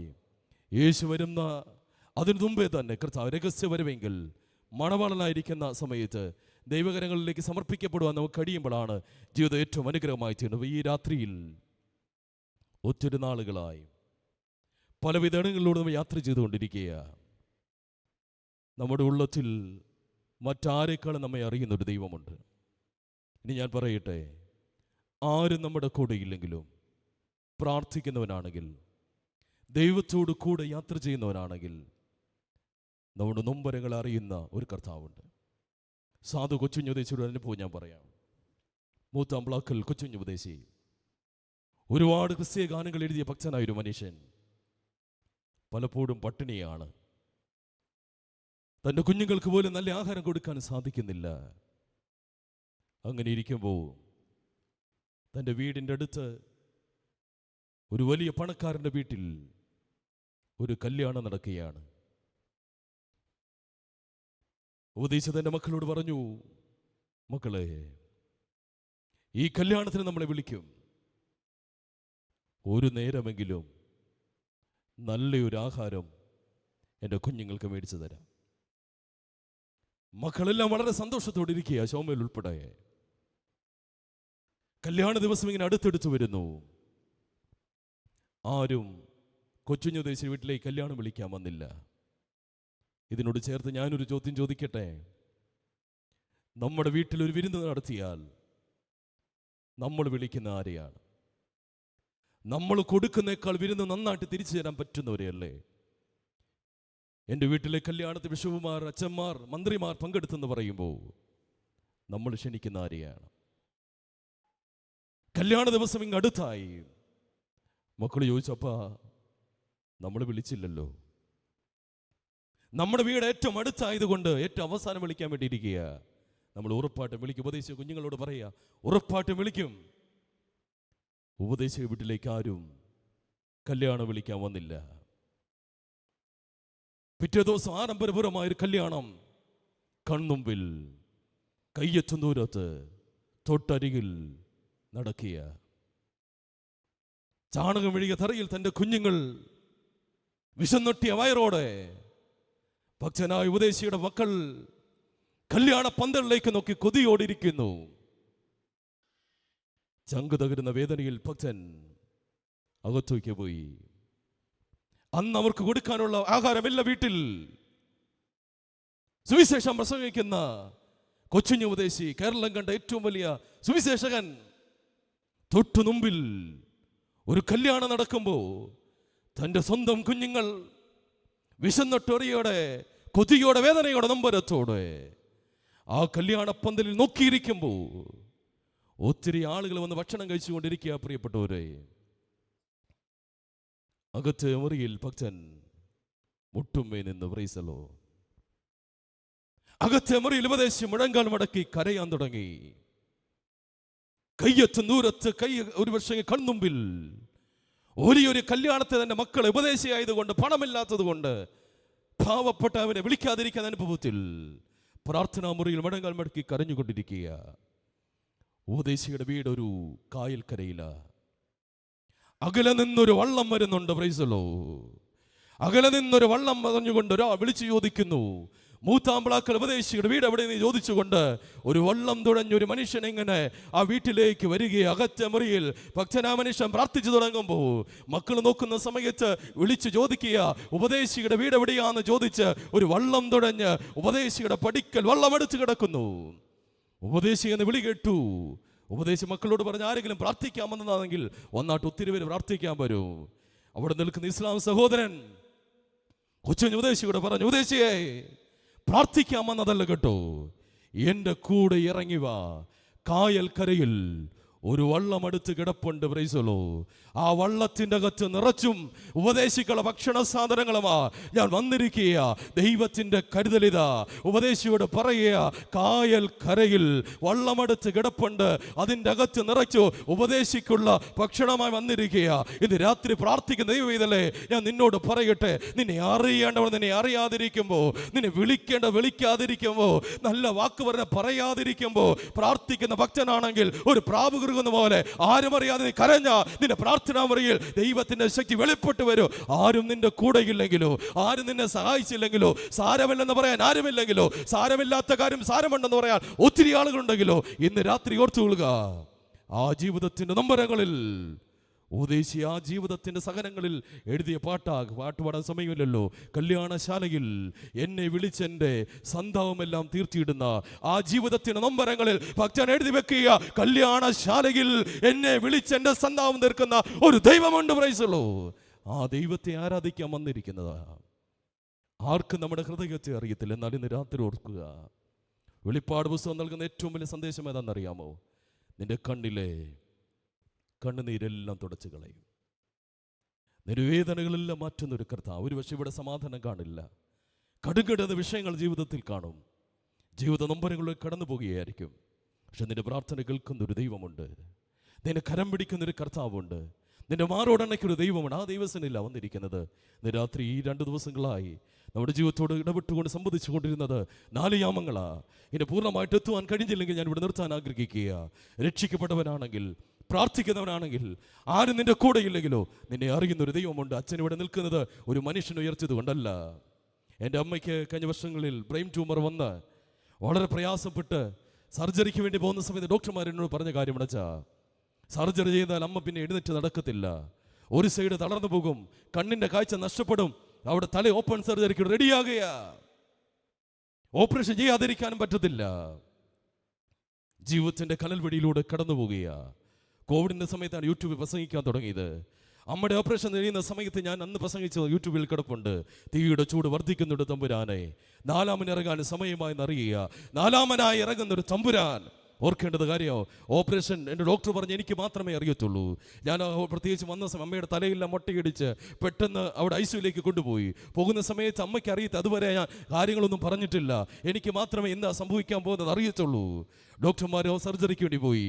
24 മാർക്ക് വിധി എഴുതി ഓപ്പറേഷൻ കഴിഞ്ഞ് ഒരു ക്രിട്ടിക്കലായി കിടക്കുന്ന സമയത്ത് ഡോക്ടർമാർ, ബാലകൃഷ്ണൻ ഡോക്ടർ എന്നോട് പറഞ്ഞു, അച്ഛാ ഒരു കാര്യമുണ്ട്, ഞങ്ങൾക്കൊന്നും പറയാൻ പറ്റത്തില്ല, അത്രയും കോംപ്ലിക്കേറ്റഡ് ഓപ്പറേഷൻ ആയിരുന്നു. 24 മണിക്കൂർ വിധി എഴുതിയിരിക്കുക. കാലിൻ്റെ വിരലെങ്കിലും ചലിപ്പിച്ചാൽ എന്തെങ്കിലും ഒരു സാധ്യതയുണ്ട്. ഞാനവിടെ താമസിക്കുന്ന സേവനാലയം എന്ന് പറയുന്ന ഒരു ചാപ്പലില്ല. ആ ചാപ്പൽ ഇപ്പോൾ ഇവിടെകാലം മടക്കി തമ്പുരാനോട് ചില വാക്കുകൾ ദൈവമേ 24 മണിക്കൂർ ഡോക്ടർമാർ പറഞ്ഞിരിക്കുന്നു. ഞാൻ ആരാധിക്കുന്ന അനുഗമിക്കുന്ന കണ്ടുപിട്ടിയ തമ്പുരാൻ പ്രവർത്തിപ്പാ 24 മണിക്കൂർ വേണ്ട ദൈവമേ, ഇനിയും സമയമുണ്ട്. അത് അച്ഛൻ പറയുന്നത് തീയുടെ ചൂട് വർദ്ധിക്കട്ടെ, നാലാമൻ നിനക്കൂടെ ഇറങ്ങാൻ സമയമായി. പ്രൈസുള്ളൂ. 24 മണിക്കൂർ വേണ്ട, ഇനിയും സമയമുണ്ട്, ഇനിയും സമയമുണ്ട്, ഇനിയും സമയമുണ്ട്. പ്രൈസുള്ളൂ. ഇന്ന് രാത്രി ഞാൻ പറയട്ടെ, അമ്മ തളർന്നു പോയില്ല, കണ്ണിന്റെ കാഴ്ച പോയില്ല. ഇപ്പോൾ ഇന്ന് രാത്രിയിൽ എനിക്ക് വേണ്ടി പ്രാർത്ഥിക്കുന്ന ഒരു അമ്മയുണ്ട്. പ്രൈസുള്ളൂ. അതിന്റെ അർത്ഥം ദൈവകൃപയിൽ ആശ്രയിച്ചുകൊണ്ട് കരഞ്ഞ് ദൈവത്തോട് പ്രാർത്ഥിച്ച ദൈവസന് ഞാൻ ഇങ്ങനെ പറയൂ, നീ ദൈവസനിൽ കരഞ്ഞാൽ ഒരു മനുഷ്യൻ ദൈവം നിന്നെ കണ്ണുനീരോട് നിർത്തത്തില്ല. ദൈവസന് മുടങ്ങാൻ മടക്കാൻ തയ്യാറാണെങ്കിൽ ഒരാളുടെ മുമ്പിൽ തലതാഴ്ത്തി നിൽക്കേണ്ടി വരത്തില്ല. ഈ രാത്രി പ്രിയപ്പെട്ടവരെ, നമ്മുടെ നാഥൻ വരുമെന്നുള്ള ഉറപ്പാ. നീ ആരാധിച്ചാലും ഇല്ലെങ്കിലും, പള്ളി വന്നാലും ഇല്ലെങ്കിലും, സഹകരിച്ചാലും ഇല്ലെങ്കിലും, സ്തോത്രം പറഞ്ഞാലും ഇല്ലെങ്കിലും, ഒരു കാര്യം ഈ ലോകത്തിൽ നടക്കാവുന്ന ഏറ്റവും വലിയ സംഭവം യേശുവിന്റെ വരവാ. അതിൻ്റെ ഹൃദയത്തിൽ എണ്ണയുള്ളവരായി പരിശുദ്ധാന നിറവോടെ കർത്താവിൻ്റെ കൃപയിൽ ആശ്രയിച്ചു കൊണ്ടുപോകാൻ പറ്റുമ്പോഴാണ് ഏറ്റവും അനുഗ്രഹം. എല്ലാവർക്കും ശാന്തമായ ദിവസം എഴുന്നേറ്റ് നിൽക്കാം. എല്ലാവരും എഴുന്നേറ്റ് നിന്നാട്ടെ. കർത്താവിൻ്റെ സന്നിധിയിലേക്ക് നമ്മെ തന്നെ സമർപ്പിക്കാൻ പോകുന്ന അവസരമാണ്. മറ്റാരെയും നമ്മൾ നോക്കണ്ട. പ്രീസലോ, ഈ 2 ദിനങ്ങളായി 4 യാമങ്ങളെക്കുറിച്ച് ചിന്തിക്കുക. കർത്താവേ, ഏതൊരു മനുഷ്യനും ഈ യാമത്തിലൂടെ കടന്നു പോകേണ്ടതാണ്. ഇന്ന് രാത്രി ആ ക്രൂസിലേക്ക് നോക്കാം. ഉടയ്ക്കപ്പെട്ടവൻ, നമുക്കിത് തകർന്ന പ്രാണനാഥനായ ക്രിസ്തു. യേശുവേ, പ്രാണനാഥനെ, നീചനായ കൊലപാതകൾക്കൊപ്പം നിന്ന് മരണം സ്വീകരിച്ച് എനിക്ക് വേണ്ടിയല്ലേ? കൂർത്തുമൂർത്തിയും പാണികളാണോ കർത്താവേ ശയ്യോപകരണം? കുത്തി തുളയ്ക്കുന്ന മുനയുള്ള മുള്ളുകളല്ലേ എനിക്ക് വേണ്ടി സഹിച്ചത്? ദയാന്തരമായ തിരുഹൃദയം നമുക്കിവിടെ ഉടയ്ക്കപ്പെടുകയാ. ഹോളി ക്രോസ് CSC സഭയിൽ നമ്മൾ അംഗങ്ങളായി നിൽക്കുന്ന സമയത്ത് കർത്താവേ, ആ ക്രൂസിലേക്ക് തന്നെ നമുക്ക് നോക്കാം. പരിശുദ്ധമായ ക്രൂസിലേക്ക്. അത് 2 തടികഷ്ണമല്ല, അതിൽ കിടന്നൊരുവൻ. ഫ്രീസലോ, ഉച്ച കൊടുമയിൽ ഉജ്ജ്വലിക്കുമ്പോൾ ഉച്ചയ്ക്ക് ഇതാ ഒരു സൂര്യൻ കാളുവരിൽ അസ്തമിച്ചത് എനിക്കും നിങ്ങൾക്കും വേണ്ടിയാ. ഇന്ന് രാത്രി പിന്നിട്ട വടിയിൽ വന്ന കുറവുകളെല്ലാം ദൈവത്തോട് ഏറ്റു പറയാം. ദൈവമേ, എൻ്റെ പേര് ജീവന്റെ പുസ്തകത്തിൽ എഴുതണമേ. ദൈവത്തോട് എല്ലാവരും പ്രാർത്ഥിച്ചാട്ടെ. എന്നെ വിട്ട് മാറുന്നുള്ള പേരുകൾ, എന്നിൽ നകന്നു മാറുന്ന പേരുകൾ, പാപത്തിൽ ജീവിക്കുന്ന പേരുകൾ മണ്ണിൽ എഴുതി വെക്കുന്ന രമ്യ പ്രവചനം പറയുമ്പോൾ കർത്താവേ, എൻ്റെ പേര് അവിടെ നിന്ന് എഴുതണമേ എന്ന് പ്രാർത്ഥിക്കാം. ഒരു വർഷമെങ്കിൽ അനേക നാളുകളെ പ്രാർത്ഥിക്കുന്ന വിഷയങ്ങൾ നിനക്ക് കാണും. സമാധാനമില്ലാതെ, സന്തോഷമില്ലാതെ, കുഞ്ഞുങ്ങളെക്കുറിച്ച് വേദനയോടെ, ചില കണ്ണിങ്ങിടുന്ന വിഷയത്തോടെ, നിന്നയോടെ, പരിഹാസത്തോടെ, വേദനയോടെ നീ വന്നിരിക്കുകയാണോ? യേശു കണ്ണുകൾ ഉയർത്തി നോക്കി കണ്ടത് ആലയത്തിൻ്റെ ഒരു കോണിൽ 2 കാശും പതിവ് നിൽക്കുന്ന ഒരു അമ്മയാണെങ്കിൽ, കരുണ നിറഞ്ഞ കണ്ണുള്ള തമ്പുരാ നിന്റെ ഹൃദയത്തെ അറിയുന്നവനാണ്. ദൈവസന്നിധിയിലേക്ക് പൂർണ്ണമായി നമുക്ക് സമർപ്പിക്കാവേ. എന്നോട് ഇടപെടണമേ.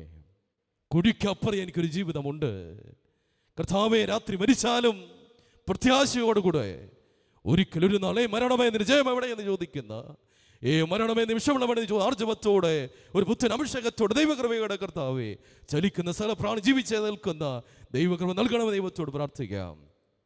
സമർപ്പണത്തോട് ദൈവം കൽപ്പിച്ചു കൊടുത്ത് ഞാൻ നിൽക്കൊണ്ട് പ്രാർത്ഥിക്കാൻ വേണ്ടി പോവുകയാണ്. നമ്മുടെ ജീവിതത്തെ ദൈവത്തെ കരങ്ങളെ സമർപ്പിച്ചുകൊണ്ട് കർത്താവേ, അനുഗ്രഹീതമായി ആലയം വിട്ടു പോകുമ്പോൾ ഹൃദയത്തിൻ്റെ അകത്ത് ദൈവമേ ഒരു ഉറപ്പോടെ, പ്രത്യാശയോടെ, ദൈവകൃപയോടെ, വെളിച്ചം എൻ്റെ ഉള്ളിലുണ്ടെന്ന് തിരിച്ചറിവോടെ, പിന്നെ ഞാനില്ല, എന്നിൽ പ്രകാശം വെളിച്ചമായി തീരുവാൻ കർത്താവിനെ ഉയർത്തുവാൻ ഞങ്ങളെ സഹായിക്കുന്ന പ്രാർത്ഥനയോടെ ദൈവം നമ്മെ തന്നെ സമർപ്പിക്കാൻ പ്രാർത്ഥിക്കാം. പരിശുദ്ധ കർത്താവേ, സ്വർഗീയ പിതാവേ, അനുഗ്രഹീതമായ രാത്രിക്കായ സ്തോത്രം നാഥ. 2 ദിവസങ്ങൾ ദേശം സംസാരിച്ചതിനായി സ്തോത്രം ചെയ്യുന്നു കർത്താവേ. ഇരുട്ടിൻ്റെ കോട്ടകൾ എത്ര പ്രബലമാണെങ്കിലോ ഇന്ന് രാത്രികാലം കർത്താവേ പ്രാർത്ഥിക്കുന്ന ദൈവമക്കളെ നിങ്ങളുടെ കരങ്ങളിൽ സമർപ്പിച്ചേൽപ്പിച്ചു കൊടുക്കുകയാണ്. വേദനയോടെ, ഭാരത്തോടെ, നൊമ്പരത്തോടെ, രോഗത്തിൻ്റെ കെട്ടുകളോടെ, ചില പ്രതിസന്ധികളോടെ നാളുകളായി ചില കടുകളുടെ വിഷയത്തോടുകൂടെ കണ്ണുനീരോടെ വന്ന ദൈവമക്കളുണ്ടെങ്കിൽ പ്രാണനാഥനെ അങ്ങയുടെ കരങ്ങളെ സമർപ്പിച്ച് പ്രാർത്ഥിക്കുക. അന്യായ ബന്ധങ്ങൾ തകർക്കുന്ന നുകത്തി അമൈക്കറികൾ കർത്താവ് പൊട്ടിക്കുന്ന എല്ലാ പ്രതിസന്ധികളും അകറ്റുന്ന കർത്താവെ, ആരാധനയ്ക്കെതിരെ, പ്രാർത്ഥനയ്ക്കെതിരെ, അഭിഷേകത്തിനെതിരെ, ദൈവങ്ങൾക്ക് നിൽക്കുന്ന എല്ലാ പ്രതിസന്ധികളും യേശുവിനെ നാം മാറട്ടെ കർത്താവേ. ഹല്ലേലൂയ. ഇവിടെ ആത്മാർത്ഥമായി ആരാധിച്ച് നിൽക്കുമ്പോൾ ഞങ്ങളുടെ ജീവിതത്തിൽ വന്ന എല്ലാ പ്രതിസന്ധികളും മാറുക. ചിന്താവിന് എത്തിപ്പെടാതെ ഇടങ്ങളിൽ കർത്താവേ ദൈവത്തിന് അഭിഷേകമായി അനുഗ്രഹിക്കണം പ്രാർത്ഥിക്കുന്നു. ദൈവങ്ങളെല്ലാം അനുഗ്രഹിച്ച് പ്രാർത്ഥിക്കുന്ന കർത്താവേ, ഈ കൺവെൻഷൻ അധ്വാനിച്ചവർ, ഇതിനോട് പിന്നിൽ അധ്വാനിച്ചവർ, കഷ്ടപ്പെട്ട എല്ലാവരും ഞങ്ങൾ ഓർക്കുന്ന കർത്താവേ, ദൈവകൃപയെ മാനിച്ച് അനുഗ്രഹിക്കണമേ കർത്താവ്. പുതിയ മനുഷ്യനായി തീരുക. അറിയേണ്ടവർ അറിയാതിരിക്കുമ്പോൾ, കാണേണ്ടവർ കാണാതിരിക്കുമ്പോൾ, നല്ല വാക്ക് പറയാതിരിക്കുമ്പോൾ ഞങ്ങളുടെ കണ്ണീർ തുടയ്ക്കുന്ന, ഞങ്ങളെ മാറോട് അണയ്ക്കുന്ന, കരം പിടിക്കുന്ന, നെഞ്ചോട് ചേർക്കുന്ന പ്രാണനാഥനെ അങ്ങോട്ട് ചേർന്ന് ജീവിപ്പാൻ ഞങ്ങളെ സഹായിക്കണമേ. ദൈവങ്ങളെ അനുഗ്രഹിച്ച് പ്രാർത്ഥിക്കുന്നു യേശുവിൻ്റെ നാമത്തിൽ തന്നെ. ആമേൻ. ഇതോടെ ആശീർവാദീകരിപ്പിൻ. സകല ബുദ്ധിയെയും കവിയുന്ന ദിവസമാധനം നമ്മുടെ ഹൃദയങ്ങളെയും നിലങ്ങളും ശിശുക്കൾക്കാക്കുമാറാക്കണമേ. പിതാ പുത്ര പരിശുദ്ധാത്മാവായ ദൈവത്തിൻ്റെ വലിയ സ്നേഹവും കാവലും ഞങ്ങളെല്ലാവരോടും ചേർച്ച് സംസാരിച്ച അച്ഛനോടും ഈ രാത്രികാലത്തോടും നാളത്തെ വിശുദ്ധ കൂട്ടായ്മയോടും കൂടെ ഉണ്ടായിരിക്കുമാറാകട്ടെ. ആമേൻ.